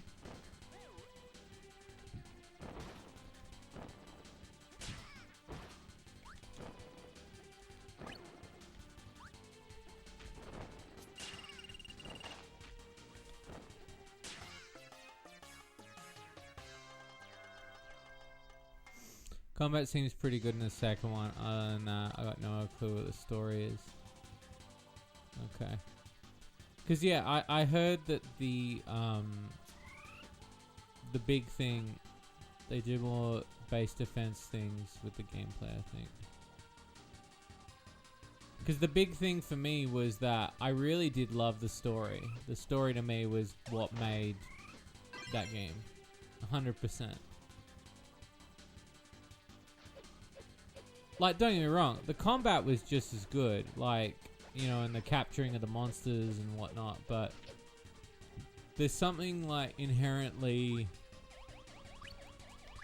I felt like the story was very one-time, and I'm gonna sound really, like, old hat and really assholey, but I felt like Ni no Kuni should have only been done once. As much as I love Studio Ghibli, I always feel like that they go a little bit too much too quick. Like they do too much sometimes. They still come out with some bangers, and they've come out with some flops too.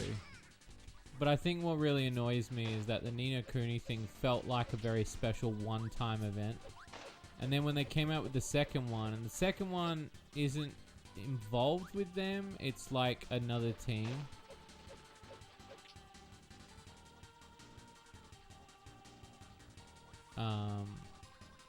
And I know they did an anime as well. But I just feel like it takes away the core feeling. Like, a good example is Klonoa 2, I feel. I've been playing through Klonoa 2 for the first time, and I'm not really enjoying it as much story-wise. Level-wise, it's fine. But I think the reason why I'm not enjoying the story is because the impact of the first game is so hard and so, like, gripping. Do I plan on reviewing the Shady trilogy someday, even though it's old school now? Oh, of course. Like, I don't see why games, because they're old school, they don't make the cut. I know I've been reviewing a lot of new stuff lately, but my roster for games recently has, like, my 2023 review roster has become quite intense. I'm just gonna grab a quick drink. I've been working on eggs and melted shit. Ooh, you have to take a photo set. Or have you eaten already?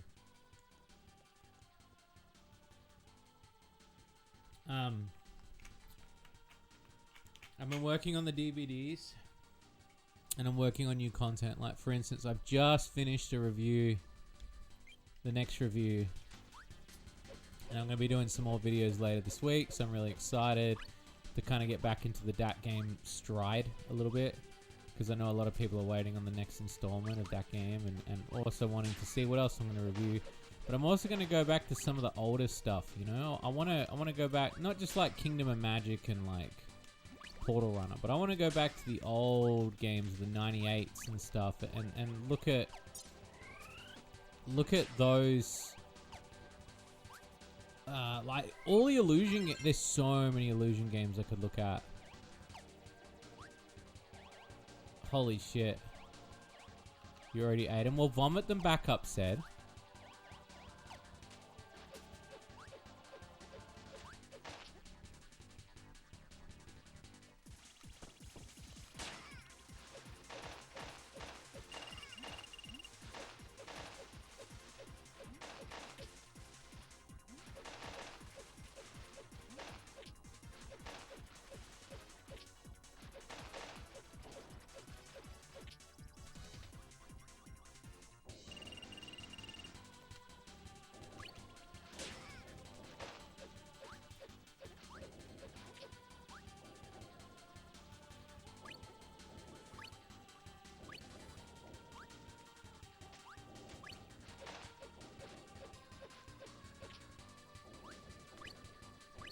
Fuck.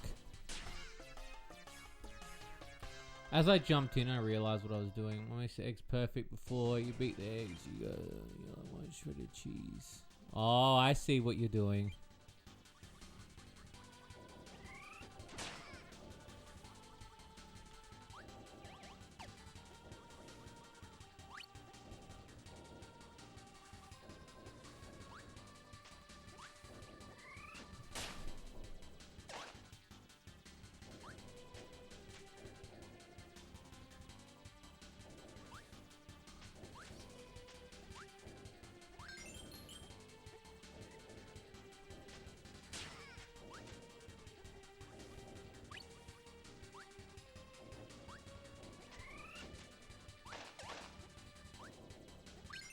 Sorry, I had to concentrate then.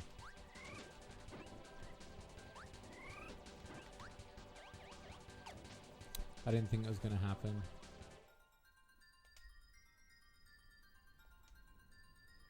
Yes, Queen!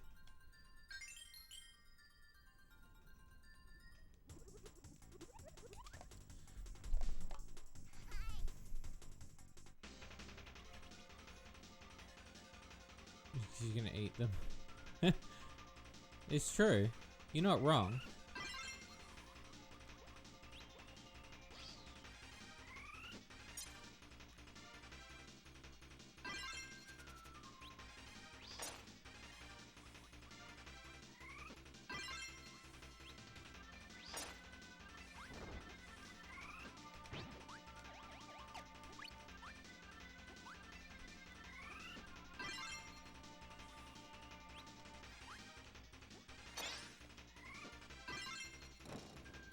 Time for some arrows.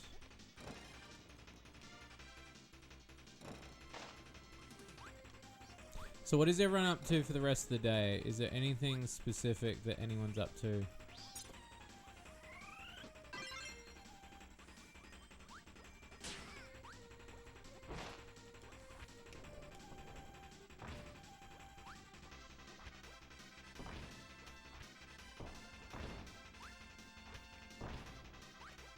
Working.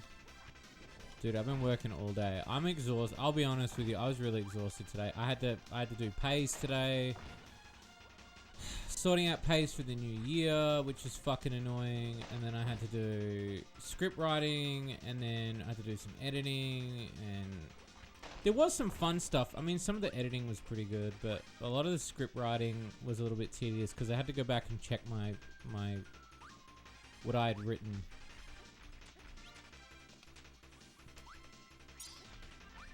So I was a bit annoyed at that. But for the most part, like, planning out what the next thing is, because obviously we're working on the Marble Maid game, the Nega Maid, which is going to be fucking sweet.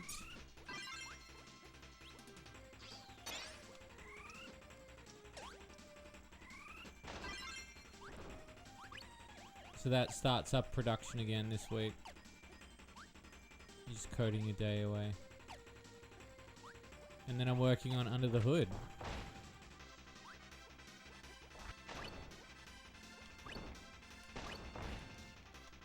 So I'm pretty excited on that front.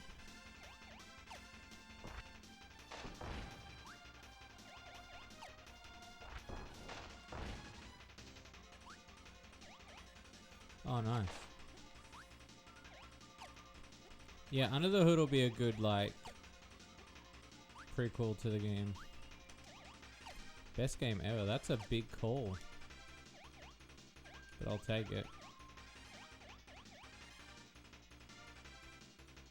I think Under the Hood's gonna be, like, I'll be happy it's done too, because I feel like the story, like, I've had a lot of that on paper for a long time, so I've been wanting to kind of tell the story.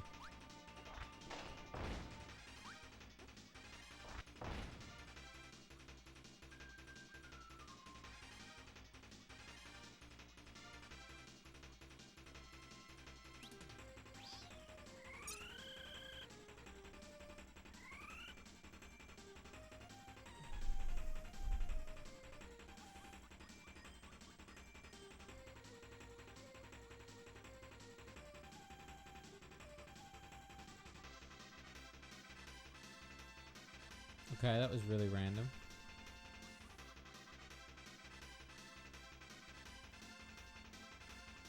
Oh.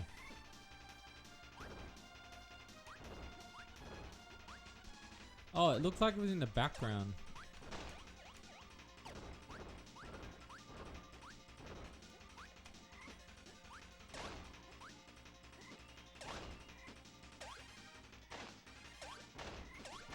I was actually really happy. I saw somebody shared me a list.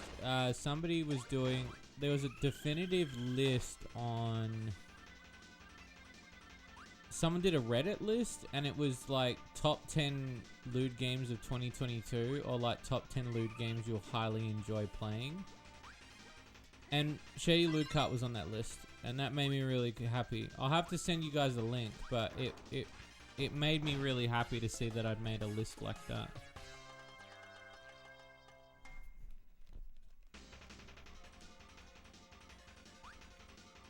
Cause that what position? I don't know. I don't remember. It might have been like 6 or 7 or something. I remember seeing who else was on there. Venture Seas was on there, which I was really happy to see because he's had a tough go at it, and he's a really good bloke. I love Switch. I've been a fan of Switch's work for a long time. So to see Venture Seas still being acknowledged as a game that should be played is really makes me happy.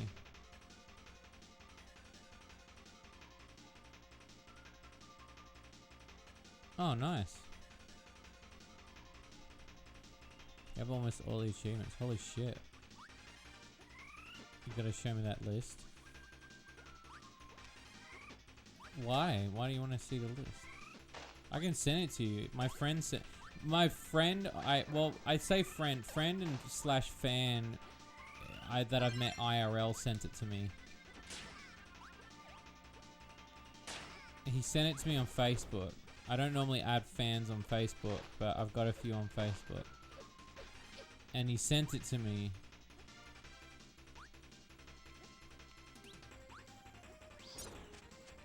I was quite surprised.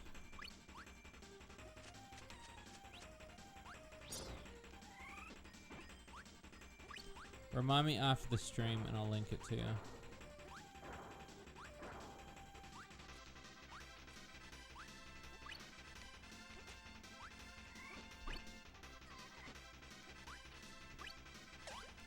Game of the year. Really? You're not just saying that though, are you? That makes me really happy.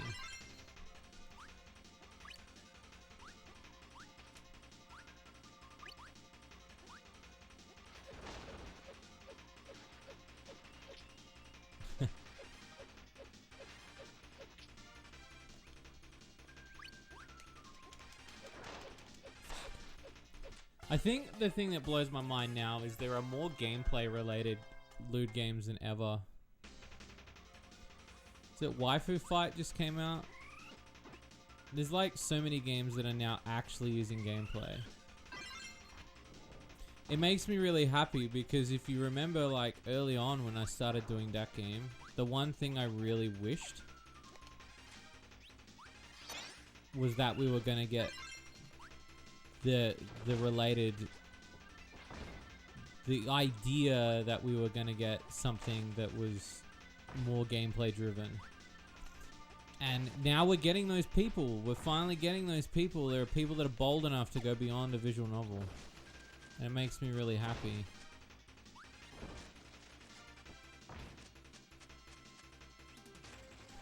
Glad you have one less game on your wish list. Thank you.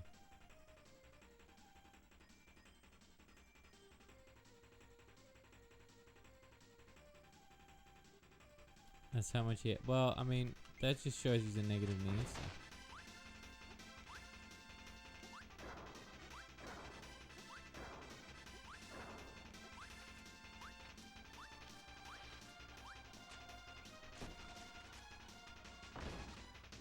I still, to this day, love when people say that Kart's still a great game. Like, to me, that makes me really happy because I do worry sometimes, so that makes me really happy.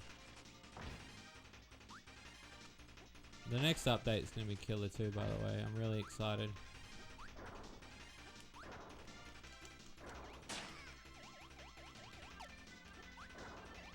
It's going to be another big one.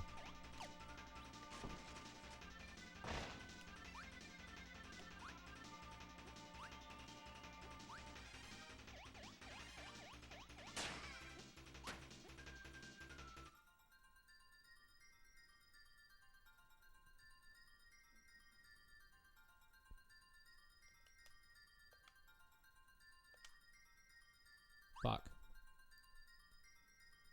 Okay, congrats and hope this game goes a lot further. It will. We've still got like a whole year.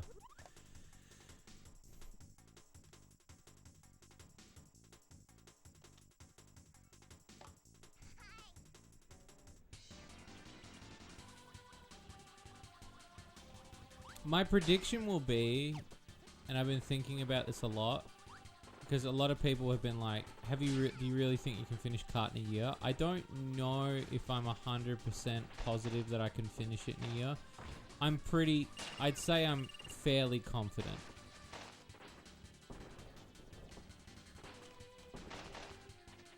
What I will say is that we're going to try our damnedest.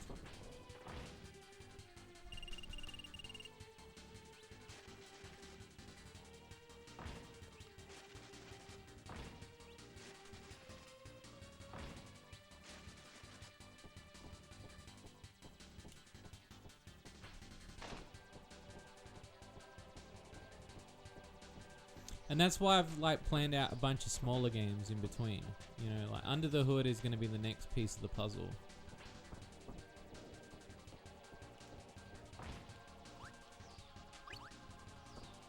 I'm hoping people get excited for it. I know it's not going to be everybody's cup of tea, like the same with Slime Girl Smoothies. I know not everybody enjoyed Slime Girl Smoothies.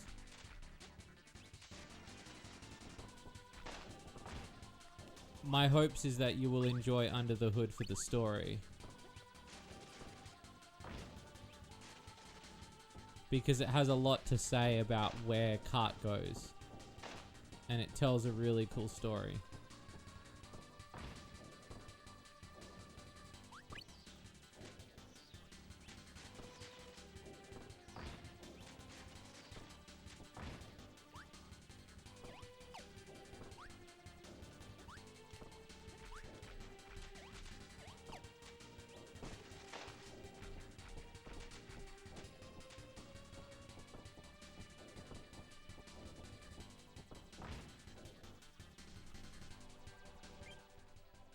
I understand the gameplay. Since I got that, I got more into it.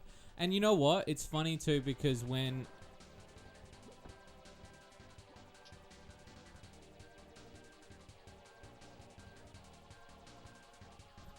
What's so bad about the game? Which gameplay?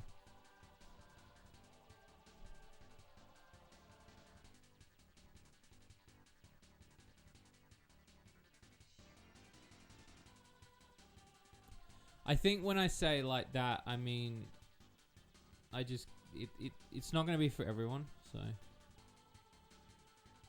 No, and that's yeah.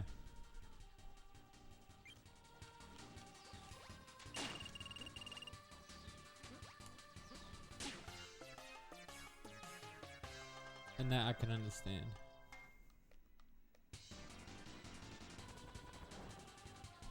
Even me first up didn't really gravitate with it. But now the more that I play it, the more I'm like, no, I like this. And I like what we created. And I get it, not everyone's gonna like something. But I mean, that's why things are subjective. There's a subjectiveness that comes with liking things.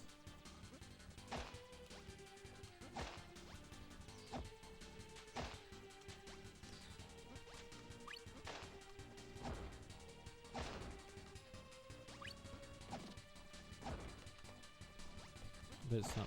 No, I don't think there's anything wrong with the gameplay at all. I just think it's not for everyone.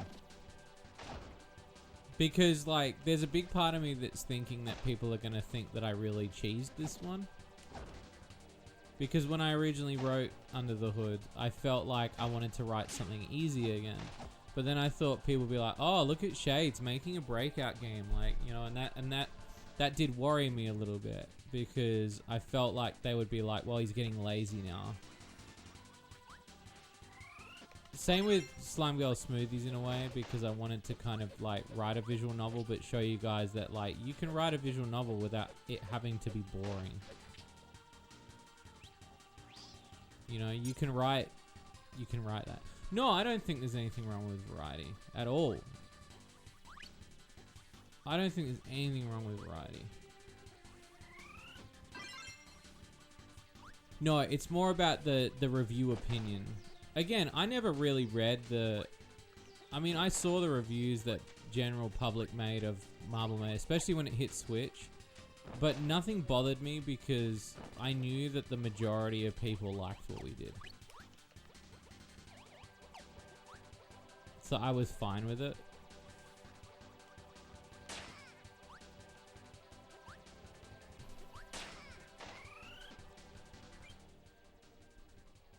Really more lazy to do games.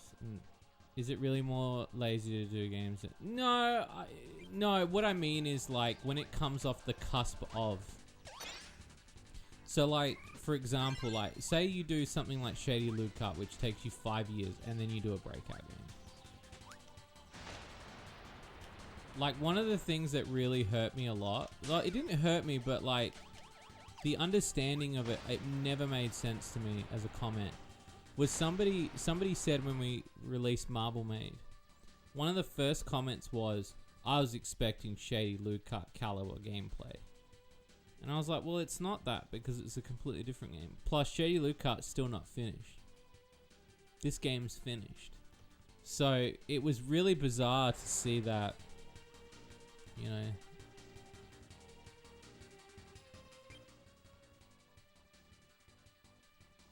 Yeah, it's really weird. Yeah, it was the weirdest review. It was one of the first reviews that we ever got, and it wasn't even related to the Switch version. It was related to the Steam version, and somebody said it was kind of like...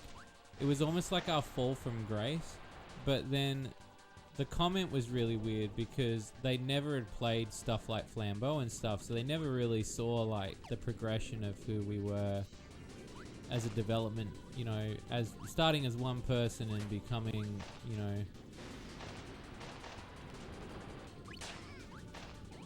becoming like making cart and whatnot. And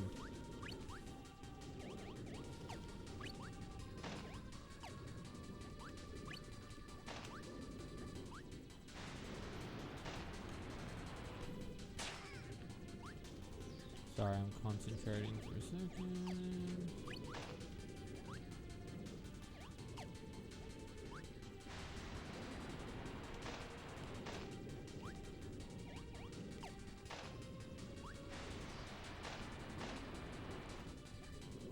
No, I know, but it's weird to compare something like that to one thing to another thing, and that's what I thought was bizarre.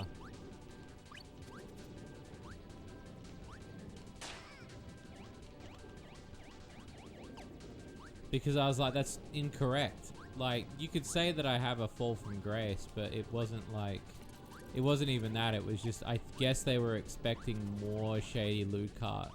But that's like saying that you bought a carton of milk and you expected it to taste like Coke. Like,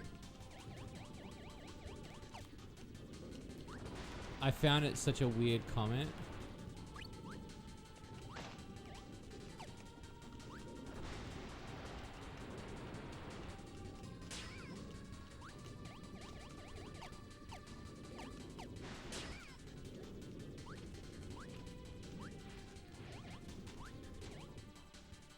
No, you've got to 100%. And like I said, I'm not a big developer. Like, people look at me like I'm big. I'm really small. I don't earn the same amount of money that some of these other guys do. So for me, it's like huge struggle. Like, it's big struggle. So I've got to make smaller games, and sometimes my bigger ideas I have to make smaller. Did you know it's on sale on the Nintendo eShop? It is on sale on the Nintendo eShop. Yes.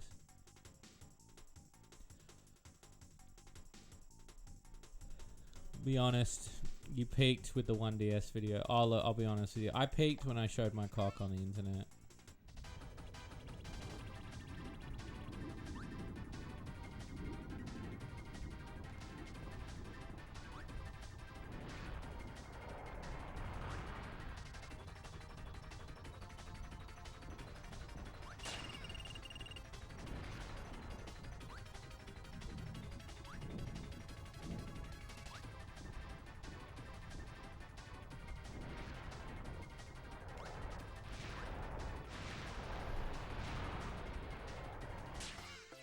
Wingman.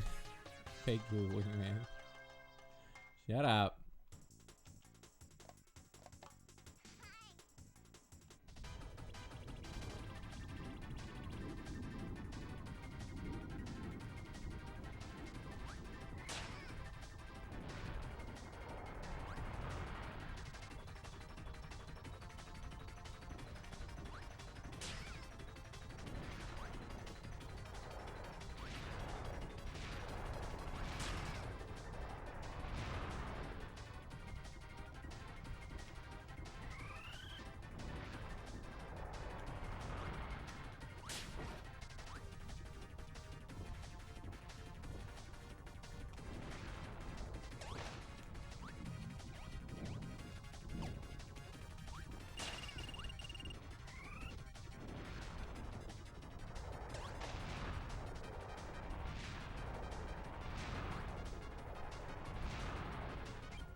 Yeah.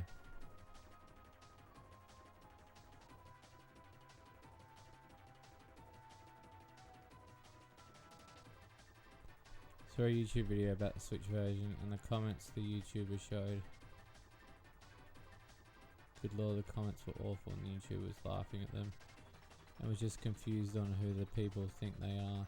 What do you mean? They were like laughing at the like the audience, or like?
Run, Kirby.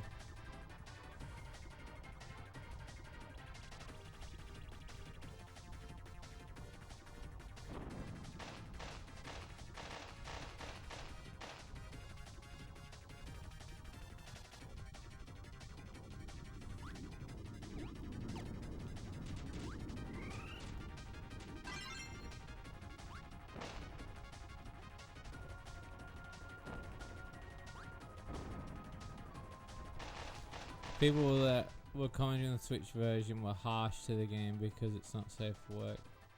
And the YouTube was pissed and annoyed on what they read. Oh, what, they pissed at the people commenting, or they were just pissed in general?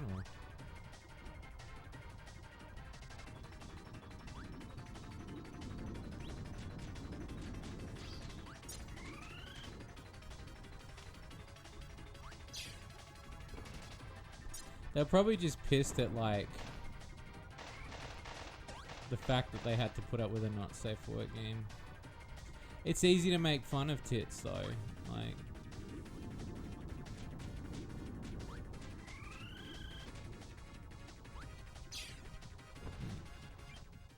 oh no, Shady core games. Oh, well, I'm glad. There are more enjoyable games, though, not just mine. What hit me, bro?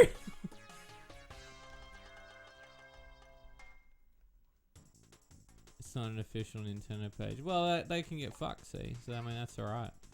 It's why I don't read, like, review shit.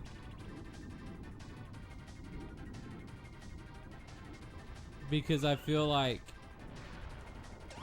it's easy to get lost in that sort of stuff as a creator.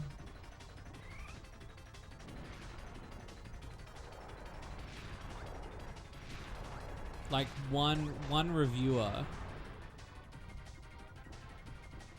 over the majority doesn't change anything to me.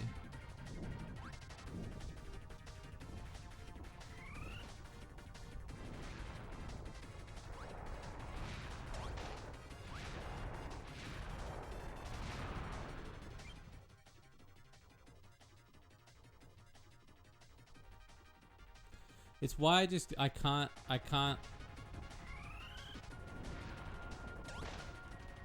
It just is what it is. Do you know what I mean? There's always going to be somebody that hates your work, and that's something as a creative that you have to learn to live with. I've learnt that. Before I didn't understand it because I was like, I don't understand how people could hate on somebody, but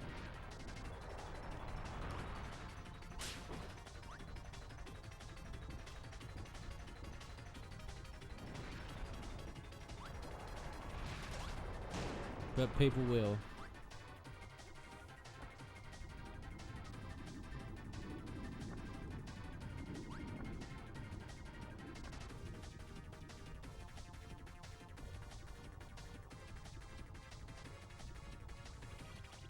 Come on, big boy.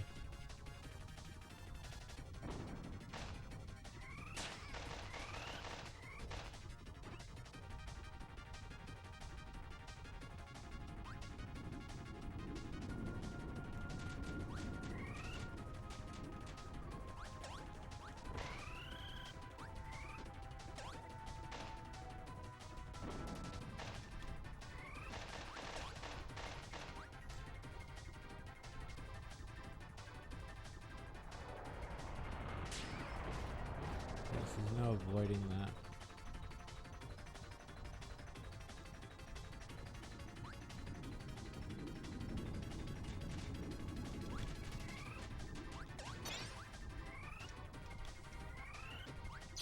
Nah, but see, that's just the mentality.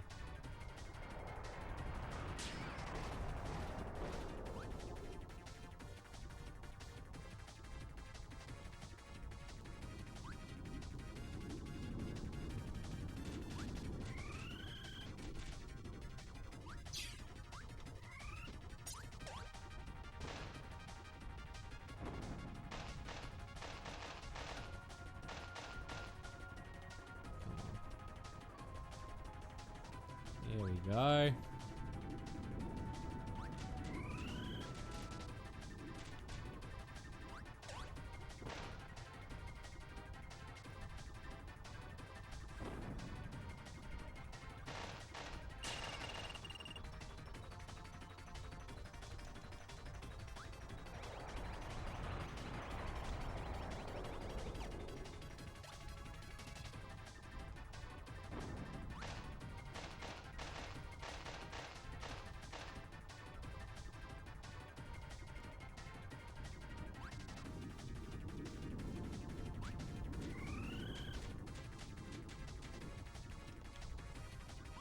Yes! Kirby Shard World 5, World 4 or whatever it was.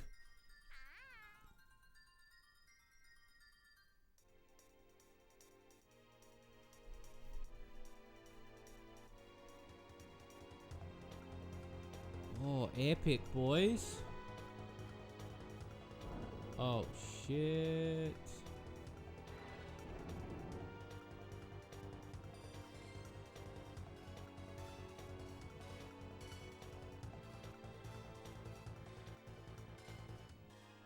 Got him.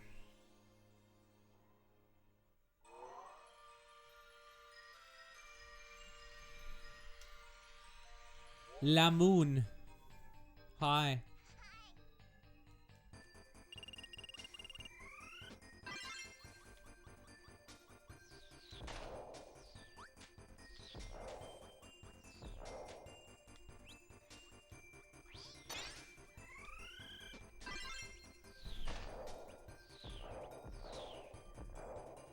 You're totally not on planet Earth.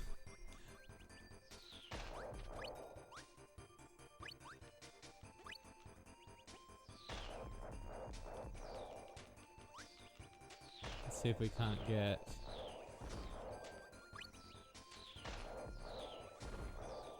some health before I die.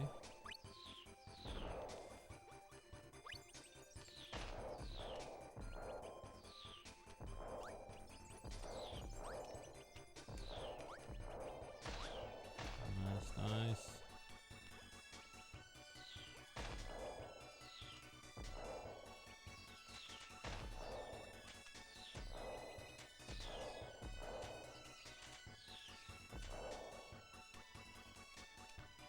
Fuck! And I was right there too. It's a big game over, boys. That's alright.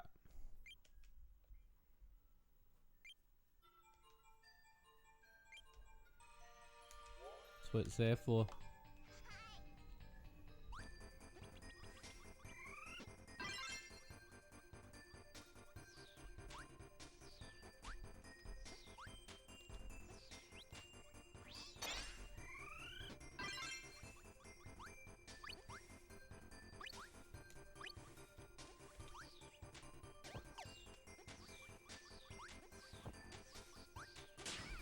But thanks for watching.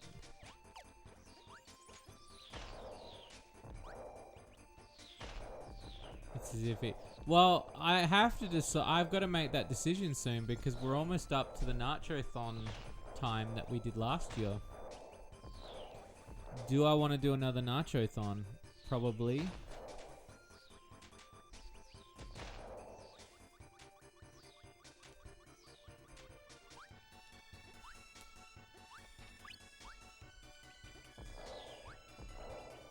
I don't know.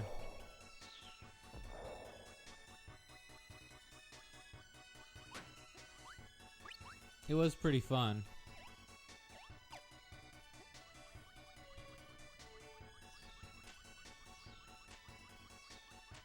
It was. It was 30 solid days of just streaming.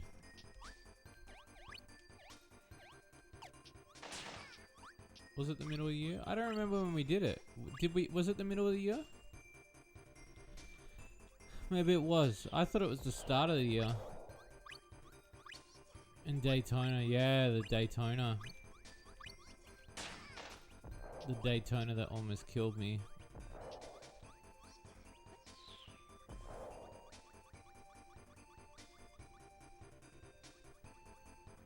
I'll have to double check. Cute.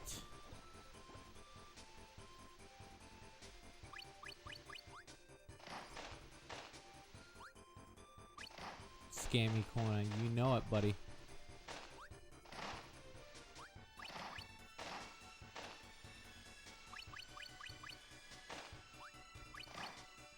If I was gonna do it again, I'd need a really good incentive this time though, because like I've already done the hot tub thing. So what would you guys want me to do for the 30 this time?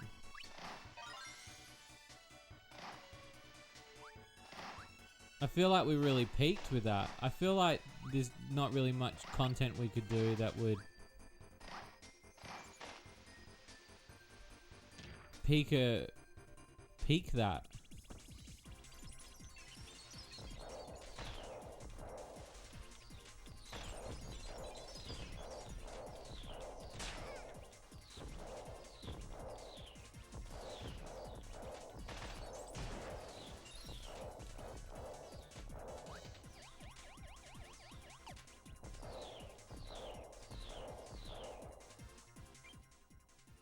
No polyhorse in Shaylu cut. You wait.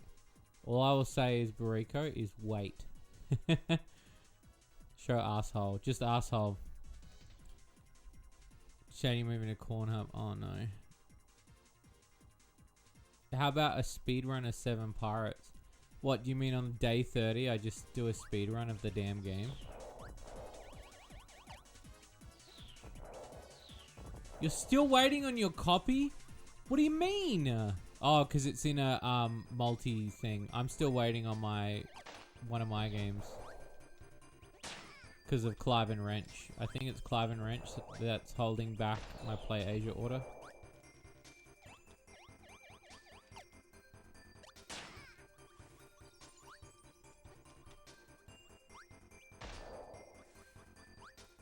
Maybe the return of Shady maid. Oh shit, I could do a maid. I could get a maid costume. Shit. I have lost the weight for it. That is a good point. Bucket's release. Yeah, okay.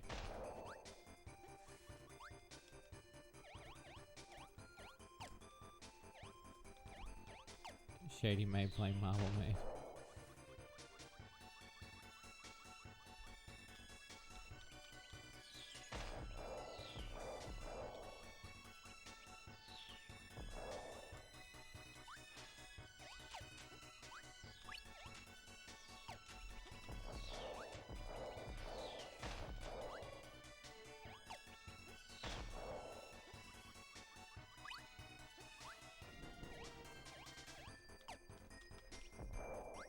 Got him.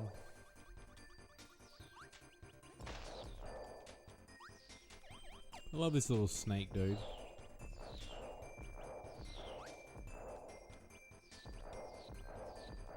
Because yeah, I'm still waiting on an order from Play Asia because they were doing my order of Clive and Wrench, and I've ordered River City Girls 2. 1 and 2, sorry.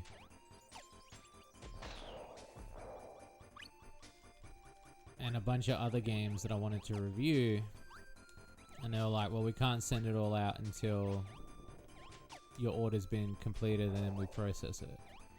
I can understand that because obviously, like, they don't want to fork the shipping. Otherwise, just order it separately. I get it.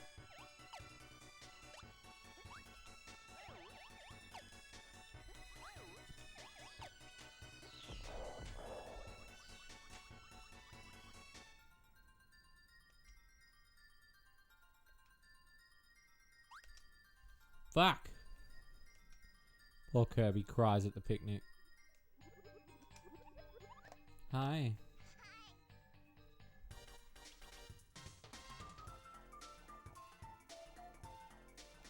Well, that's good at least.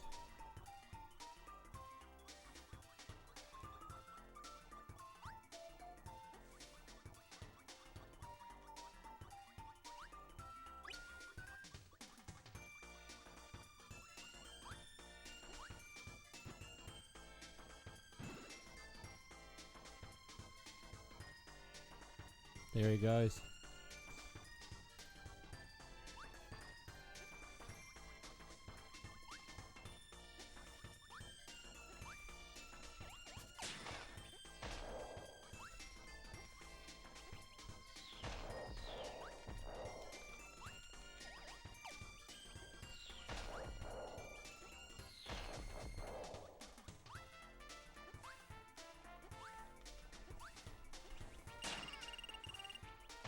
Fuck.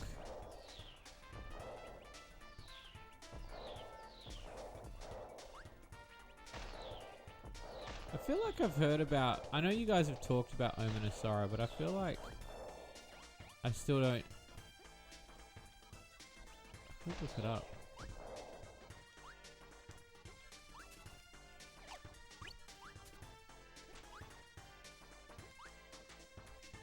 Fuck.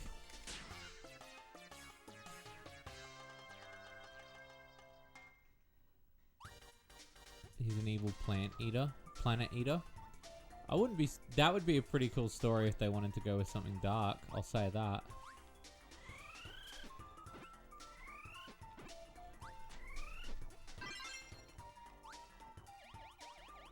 Yeah, I got a message about the Frogun thing today, actually, about the physical.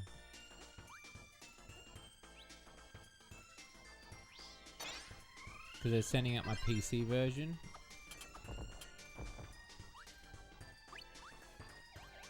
Hopefully February, but we'll see.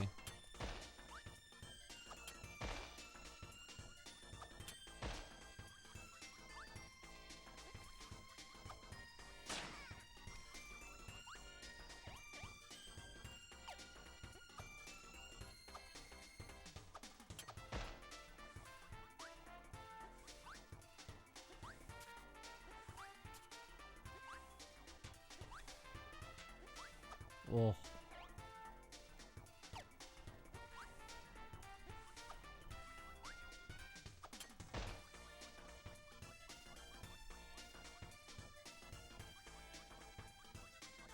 Did they tell you if they're gonna get physical merch? It's always wondered about LRG.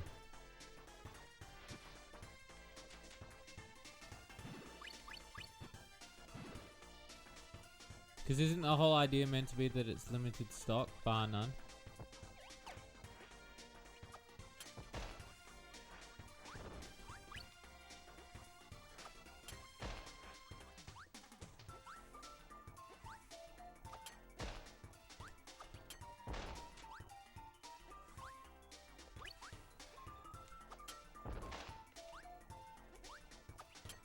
I love this.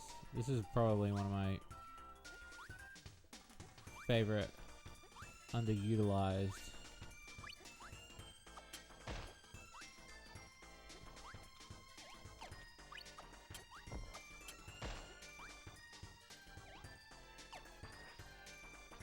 Just so the games on Amazon. This is why I'll never understand them. It's no longer limited. We have this discussion every month. My feeling has not changed. It's like if I did a second run of the plushies. Like, it's no longer becomes limited.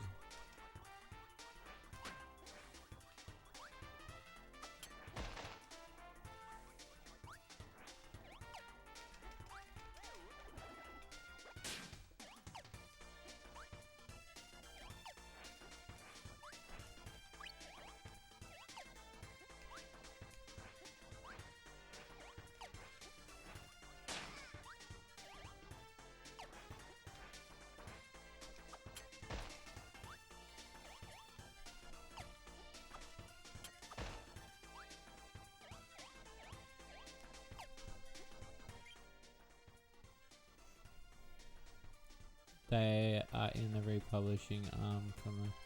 Yeah, okay.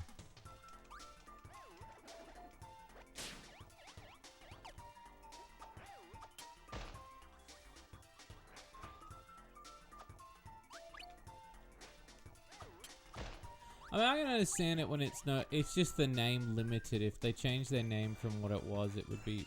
It would mean so much different.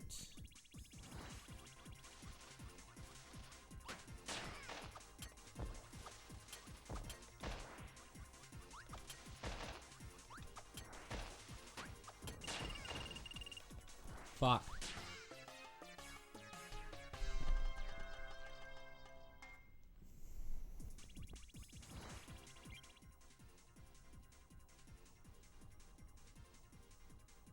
Yeah.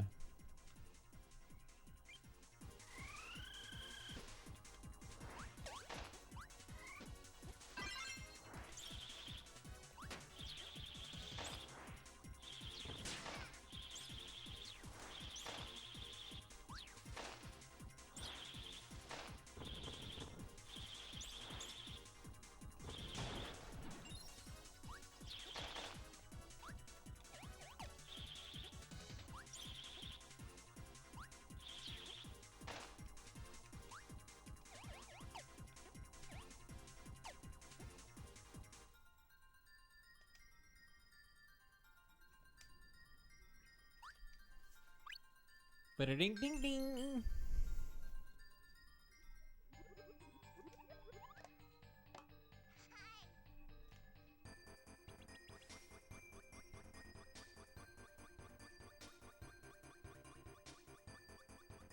He heads to the moon. His mission.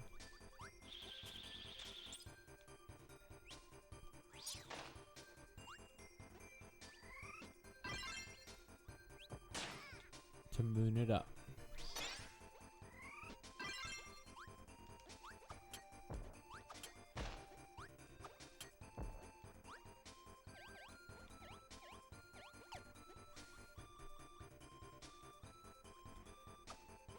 Good shot, Kirby. Jesus.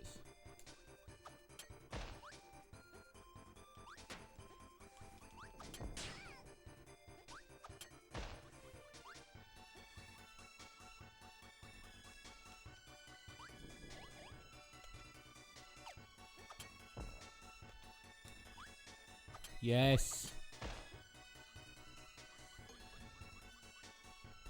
It's like a toy factory.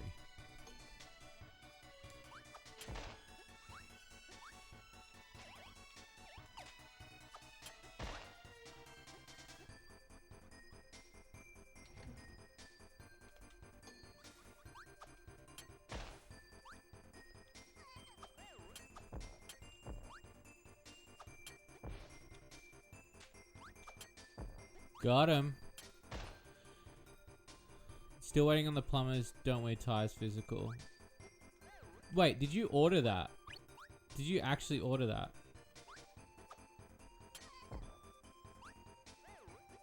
I didn't, just because I knew it was going to be a joke game. Though I heard that they've got special interviews from some of the actors and shit on there. I mean, I don't know what that's worth, because, like, really, when you think about it, the reason why that game's on the map is because of AVGN.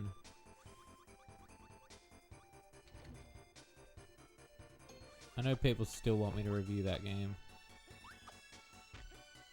I feel like all was said, apart from the other route that was never really shown.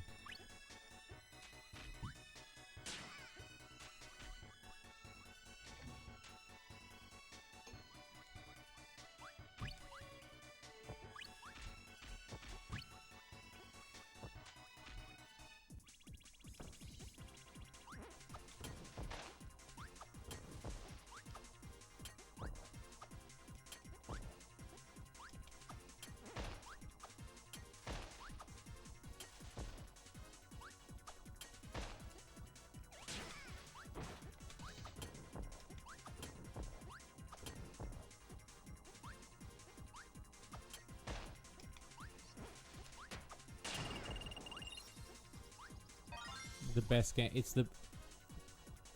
the game of all time.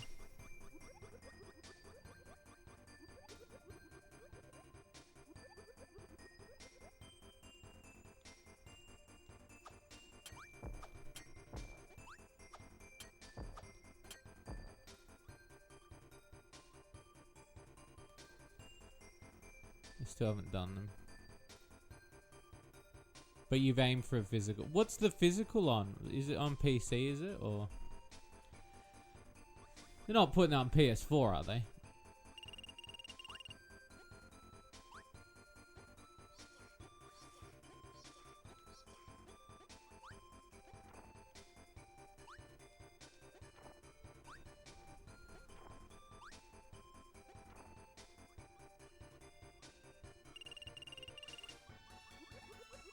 What? What a waste of a disc.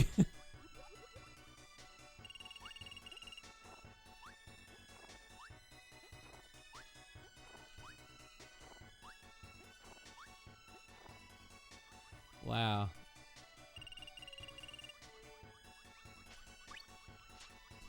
I'll be honest with you, if I had the IP, I probably would have done it. It belongs in a museum. That's what would have happened. I would have put it in a museum. It belongs in the museum.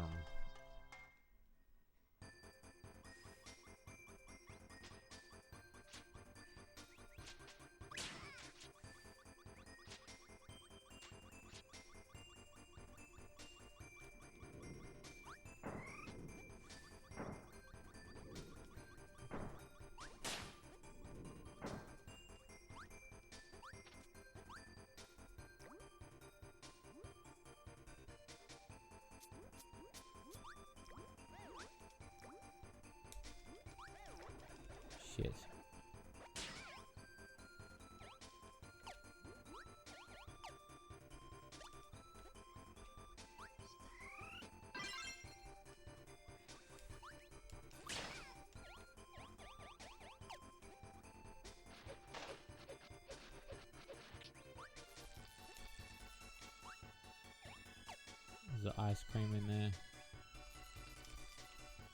I want it.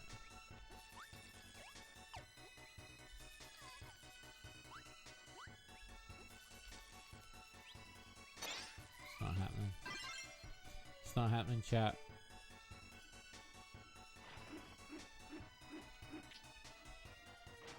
We've made it to the TV room.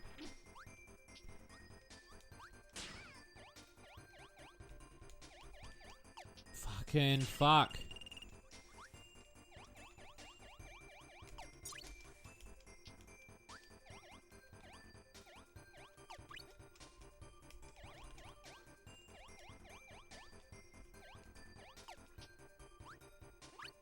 Fucking hell.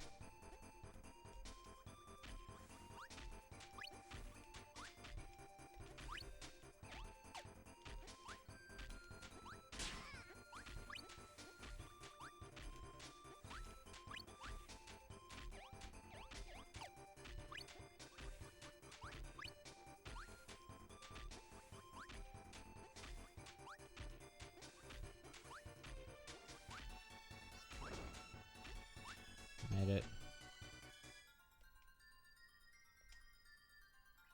Yes, queen. Locked and loaded, son.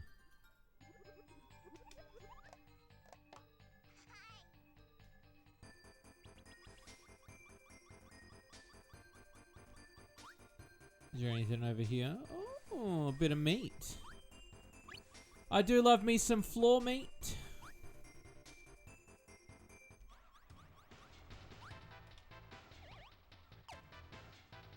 We're in, boys.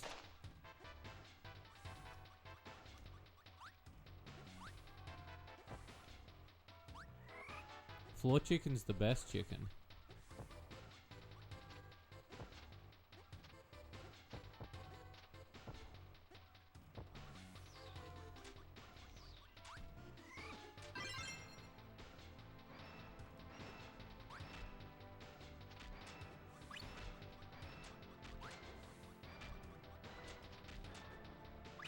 Shit.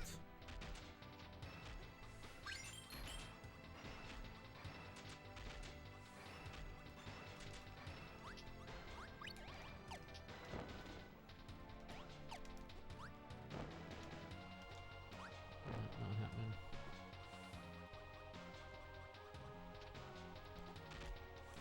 I assume by getting all the shards you get a secret world.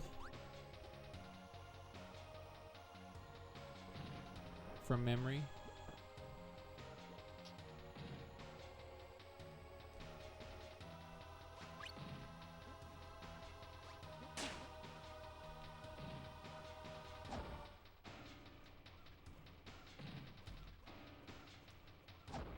Are we allowed to say what the shards do? Yeah, definitely.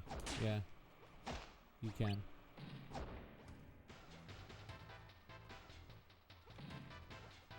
You think it's the secret final boss? Okay. I don't know if I'm going to be doing that tonight, though. I'm just going to do, like, just a run.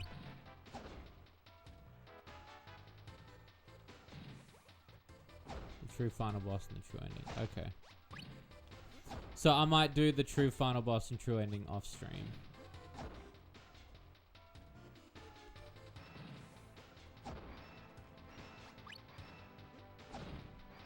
Tonight it's just me finishing the game.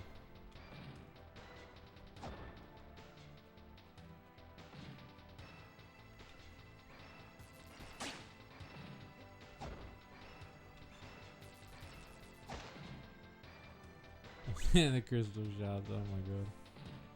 Also, so there should be a new full DAT game episode this week on the channel. There should be some more updates for our games. And there will also be the new Fun Dogs on Friday is the best of 2022, which is going to be a fun little video. I finished editing it yesterday. I had a lot of fun putting it together. It's the second longest one we've ever done of the best of, so.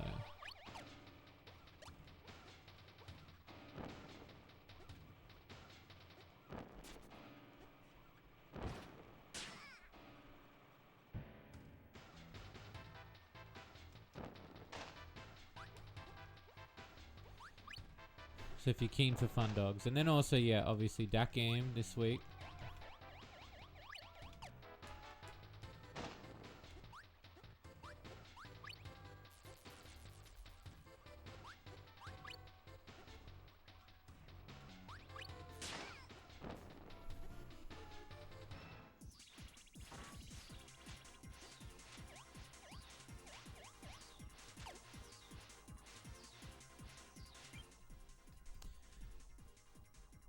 The best of is just a re-upload.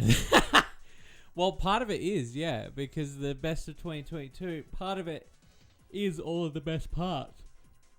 But that's only, what, 10 minutes? I'll say this, the full best of 2022 goes for an hour and 19 minutes.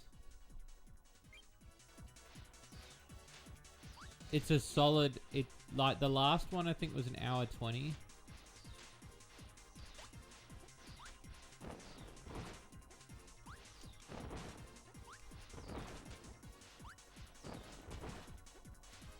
This one's pretty good. So yeah, we did obviously add the Valora stuff because it made sense to add that to the mix of it, but I never want people to feel like they're being cheapened out on the experience of like, oh, it's the best of 2022, excluding this. It's like, no, like this is what's going to be included.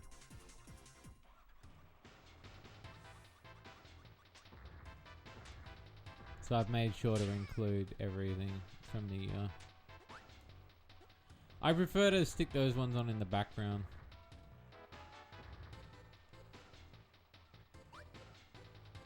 And then yeah, new DAT game, which is going to be fun. And then new videos the following week, which is going to be some new cool videos that I think you peeps will like. Along with the update for Slime Girls, Under the Hood, Nega Made, and Cart.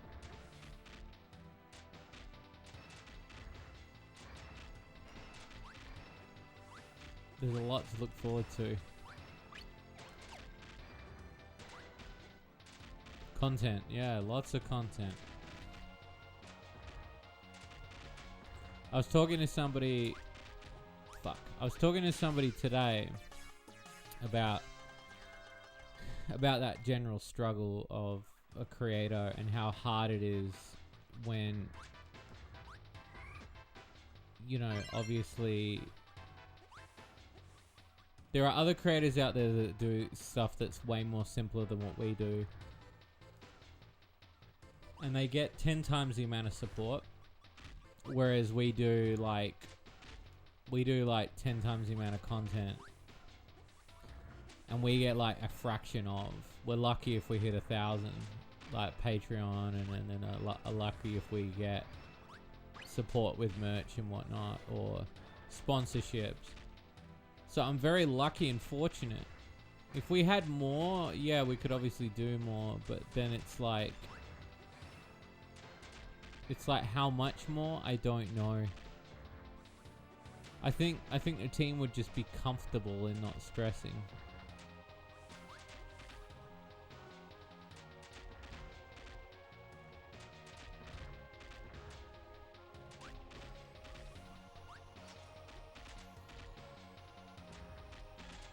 But yeah, I still find it very mind-blowing that, you know, a lot of what we do is so much more of what we do compared to most, and yet we get the least amount. Well, I'd say one of the least amount of support. It's actually crazy to me.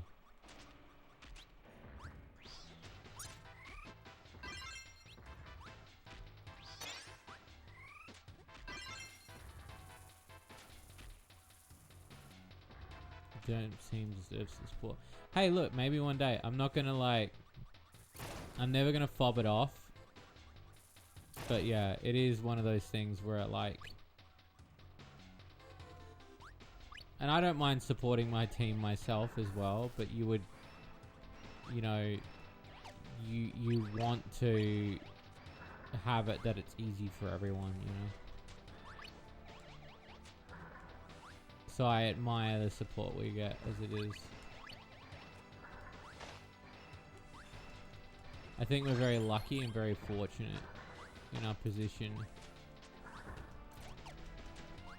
Considering that I was never going to do Patreon.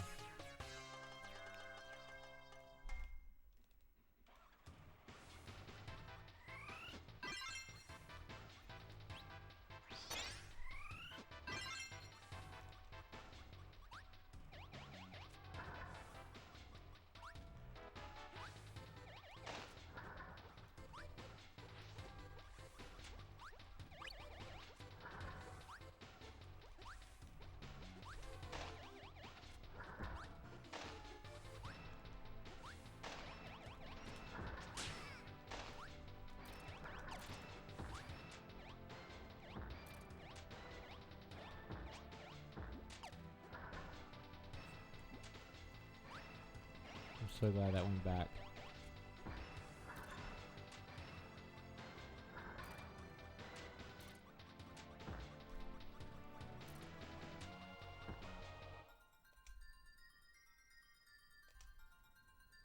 Yes.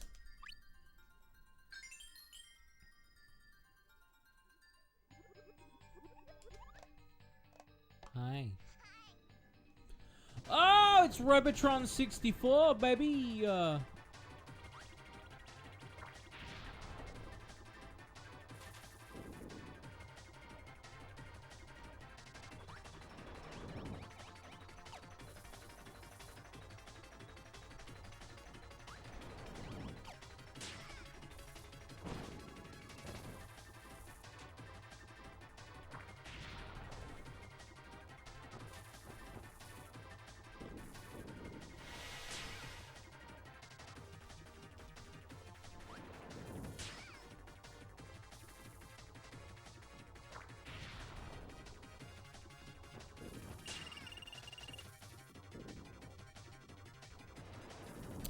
See, I thought that would work.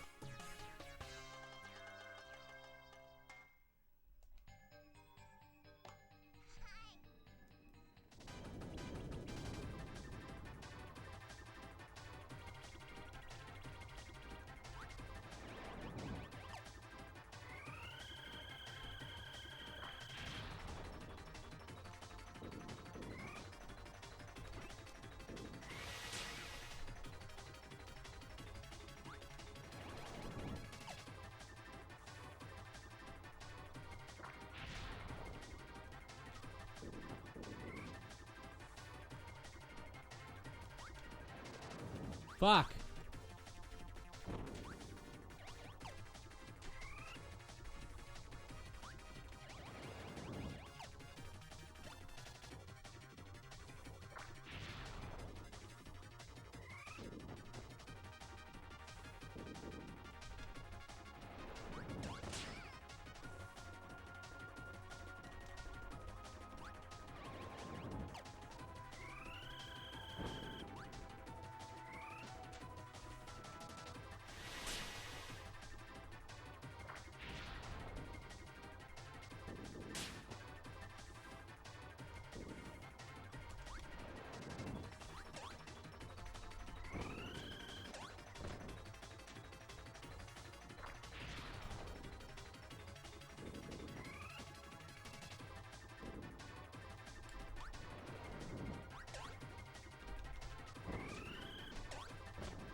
Oh, shit.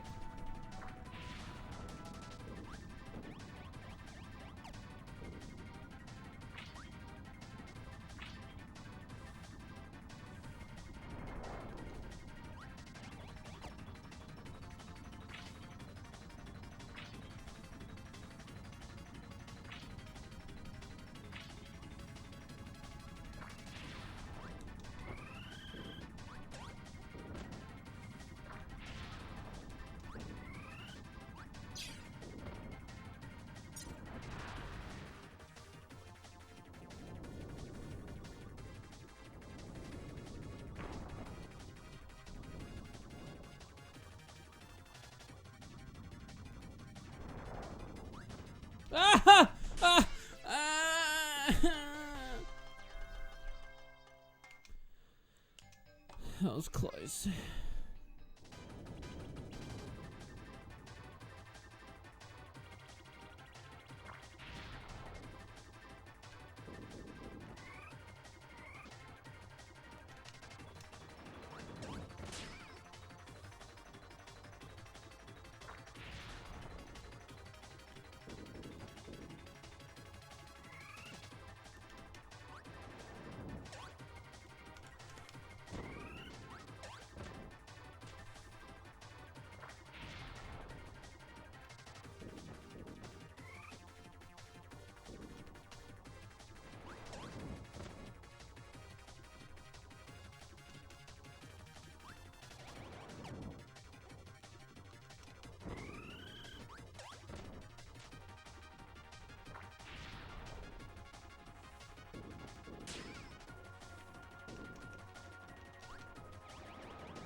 Okay, part 1 done.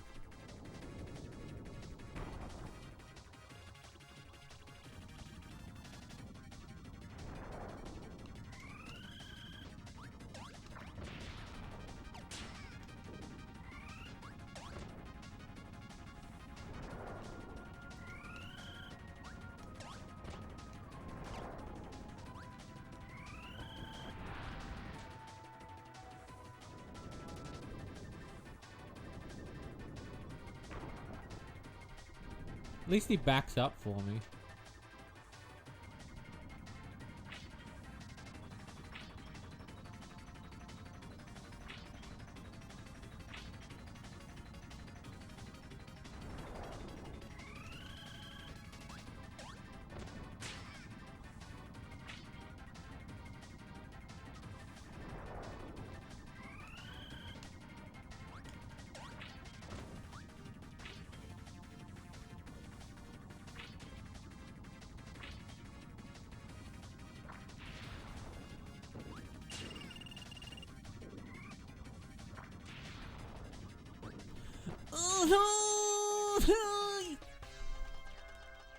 That was close.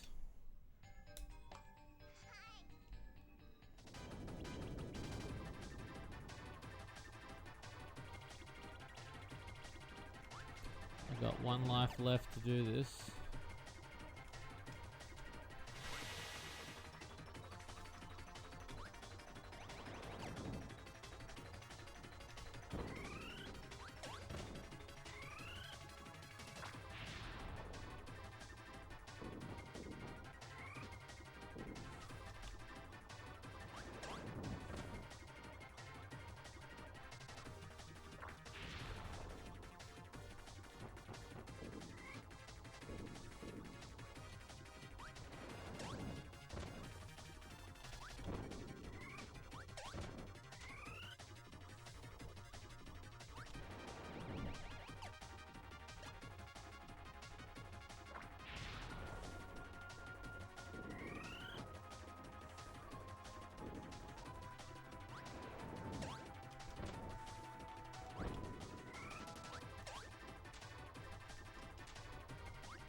Come on, big fella.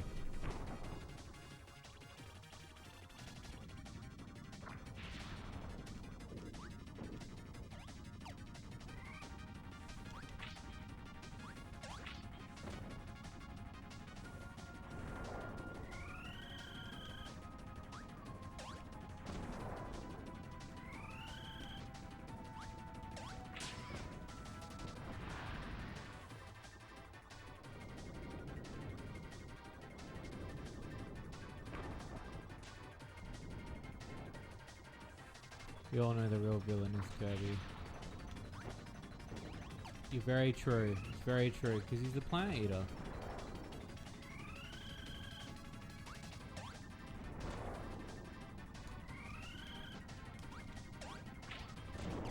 We did it.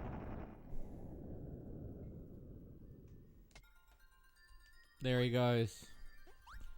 Off to destroy another planet.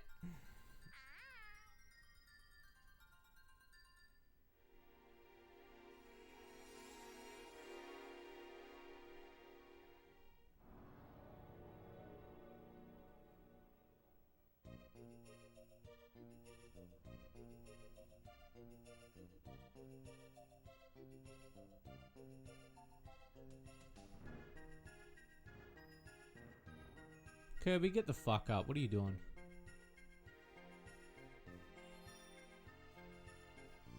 There he goes. Planet 6. The Corrupted Heart.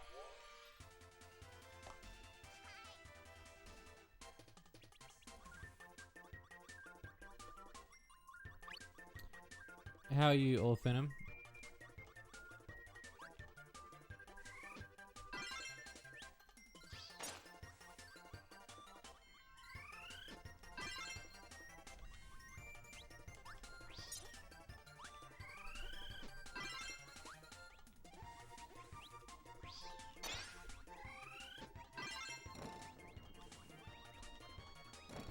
Yeah, not doing too bad. Decided to do a bit of streaming tonight, so...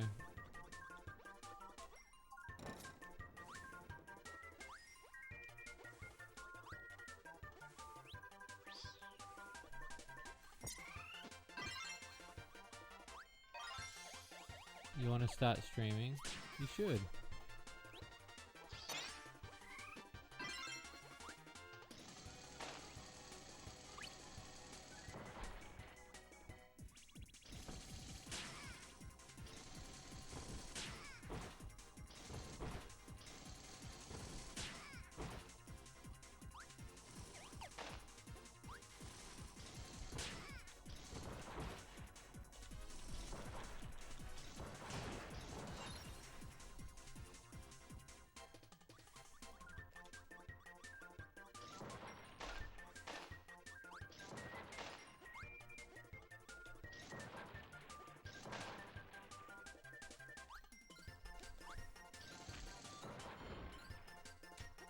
Especially if you find it fun, you know?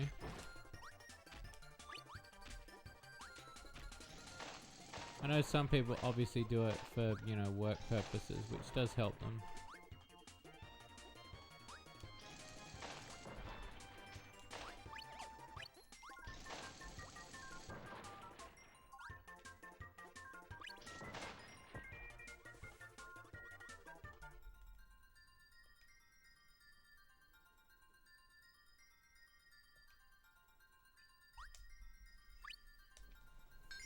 Got him.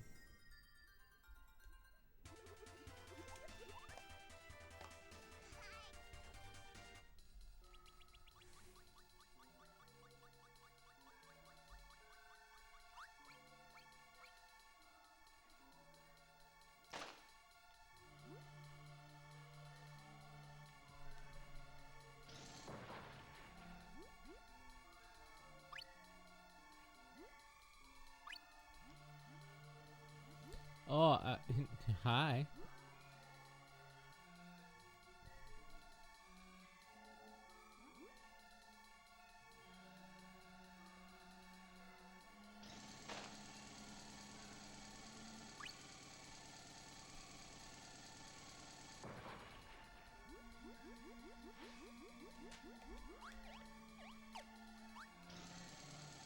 Coming through. Curb on a mish.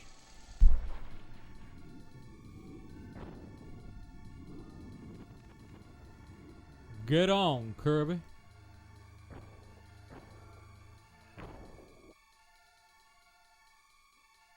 Oh, is that it? He's just... Oh, I thought we were going to climb on you. He's just going to watch me. See ya. Could have used my drill, bro, but...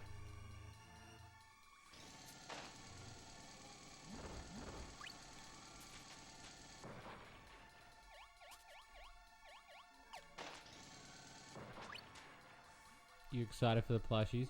They're gonna take me a while to get out, considering I'm the one having to package them. So I thank you for the patience that you guys have.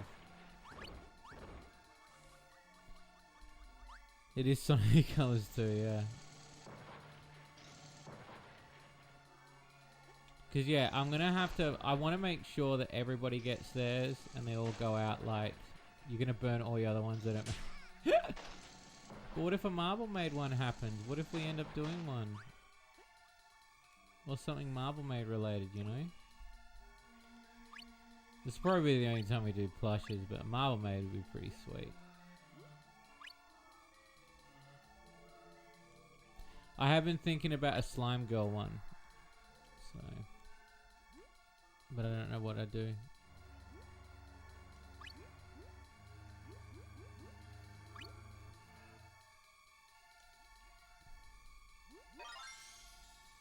No, they weren't cheap. I tried making them as cheap as I could. Basically, I don't earn anything from them. I just wanted to get fans to have them. If I wanted, I'd have to double the price on them. It was just by the end of it and working out all the shipping and everything, I just figured, nah, it's just gonna have to be the way it is.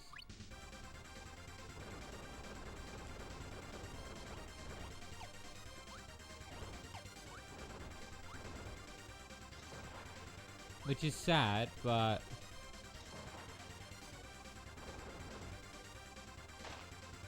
at the same token, I'm kind of like, I don't really mind that much. Because I want you guys to have the coolest things.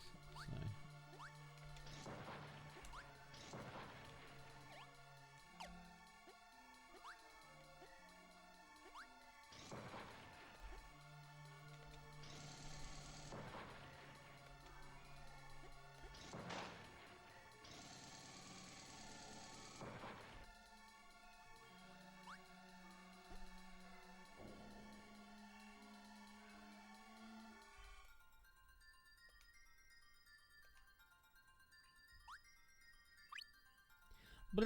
Ding.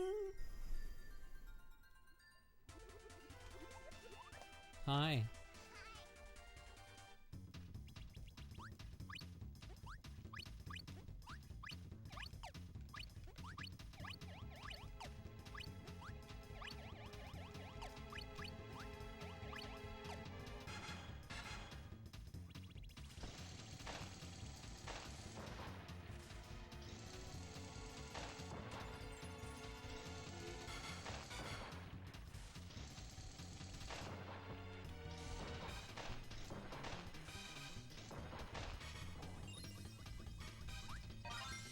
Looking forward to this. Oh, I am.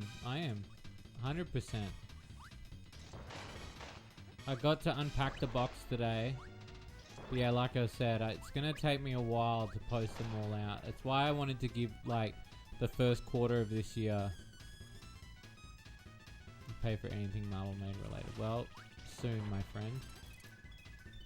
I am working on something, so hang tight. We've done so much Shady Corner merch and Shady Loot Cup merch, so it's only fair. Considering there's a second Marble Maid game coming, I want to do something, so.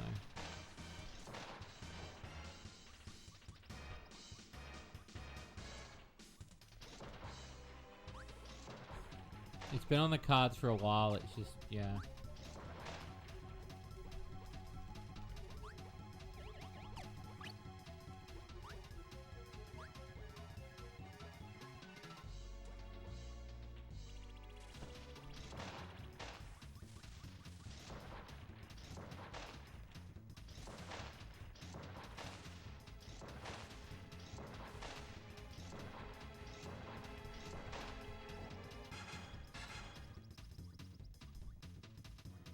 Plus, I might do it in celebration of the second game.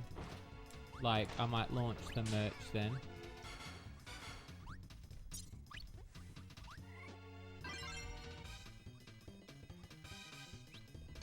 I'm not sure. Maybe in celebration of it coming up.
Gotta do the hard mode someday. Hard mode's really good. I personally think hard mode's one of my favorites just because of the challenge.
They can be, yeah. Fuck. I wanted the life, but he went for the cake.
Fucker.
Oh, thanks, Fancy. That means a lot.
Bucko.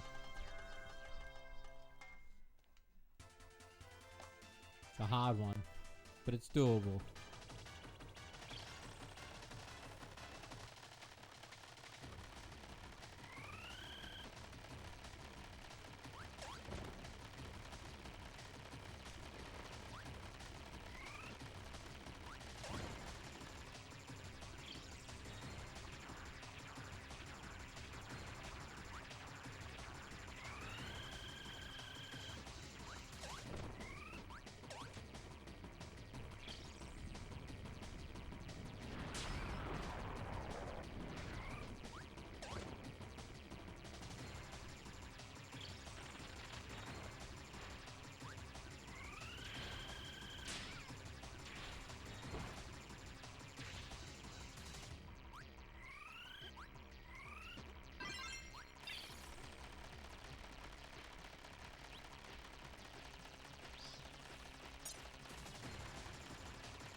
Fuck's sake.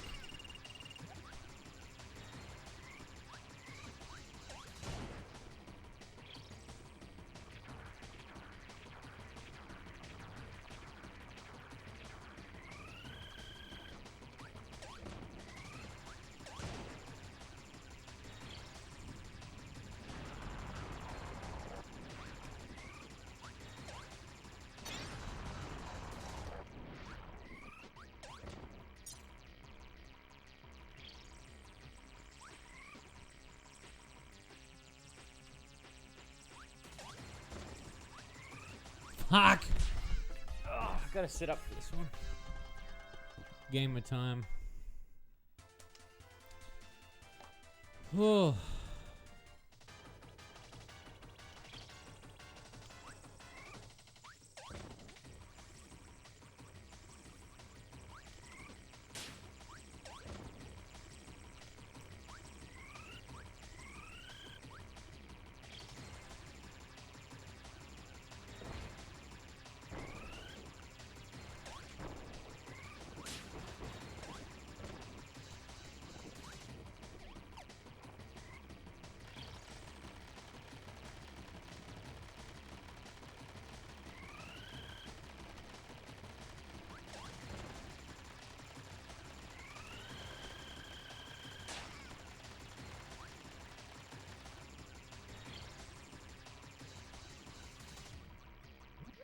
I don't understand how to dodge those. Just die. Just die at this point. I'll start that one again. 1 life. 0 lives. That's hard, man.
Yes!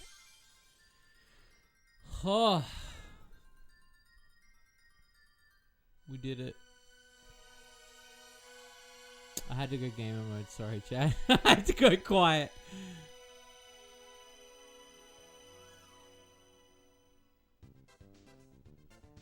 Thanks, gamer.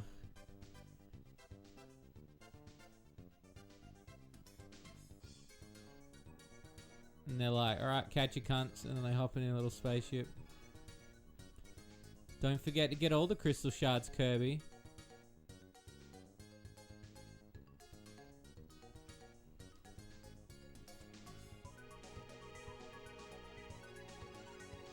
There they go.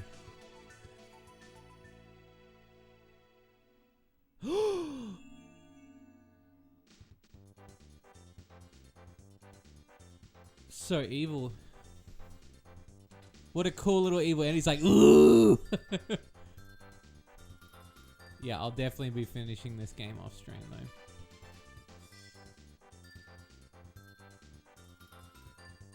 Bad end. Yeah, a bit of a bad end, isn't it?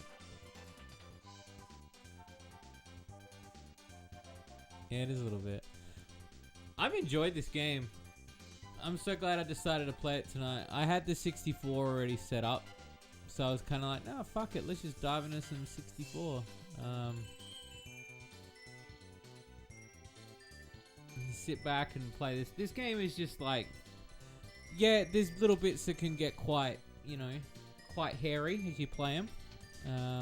Quite difficult. But for the most part, 90% of it, it's wholesome as fuck, and I really do enjoy it. I think it's really fun. I really enjoy this game.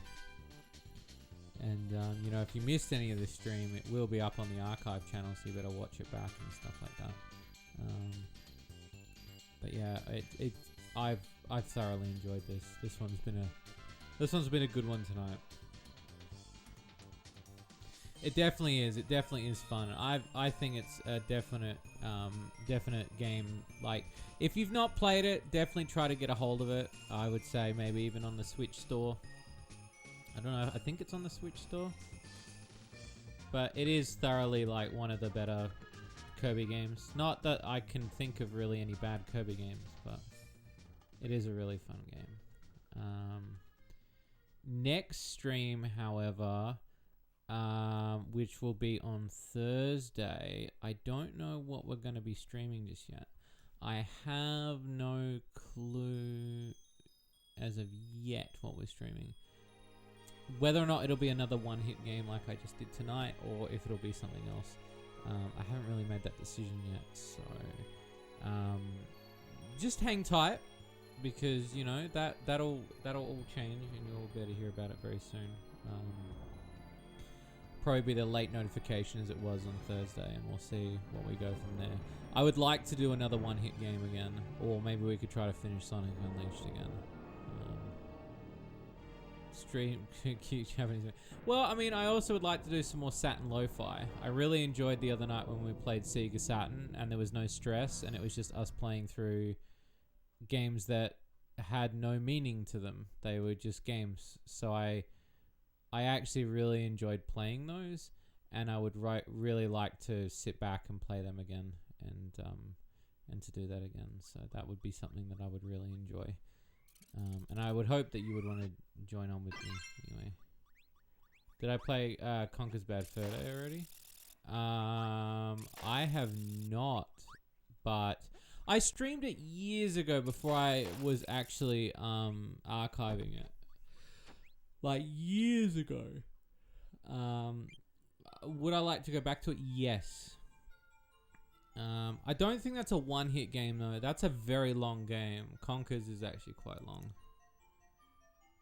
Unless you know the cheats and you know the secrets and the way around to skip stuff, but you never know. I'm trying to think. There's so much we could do.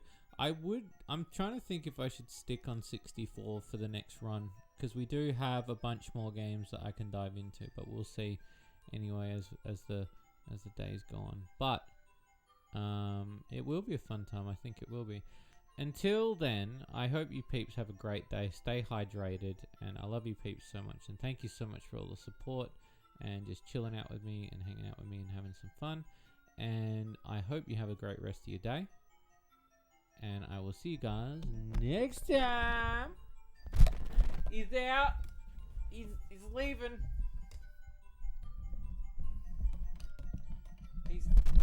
I'm getting there. Oh, I'm getting up. It's happening.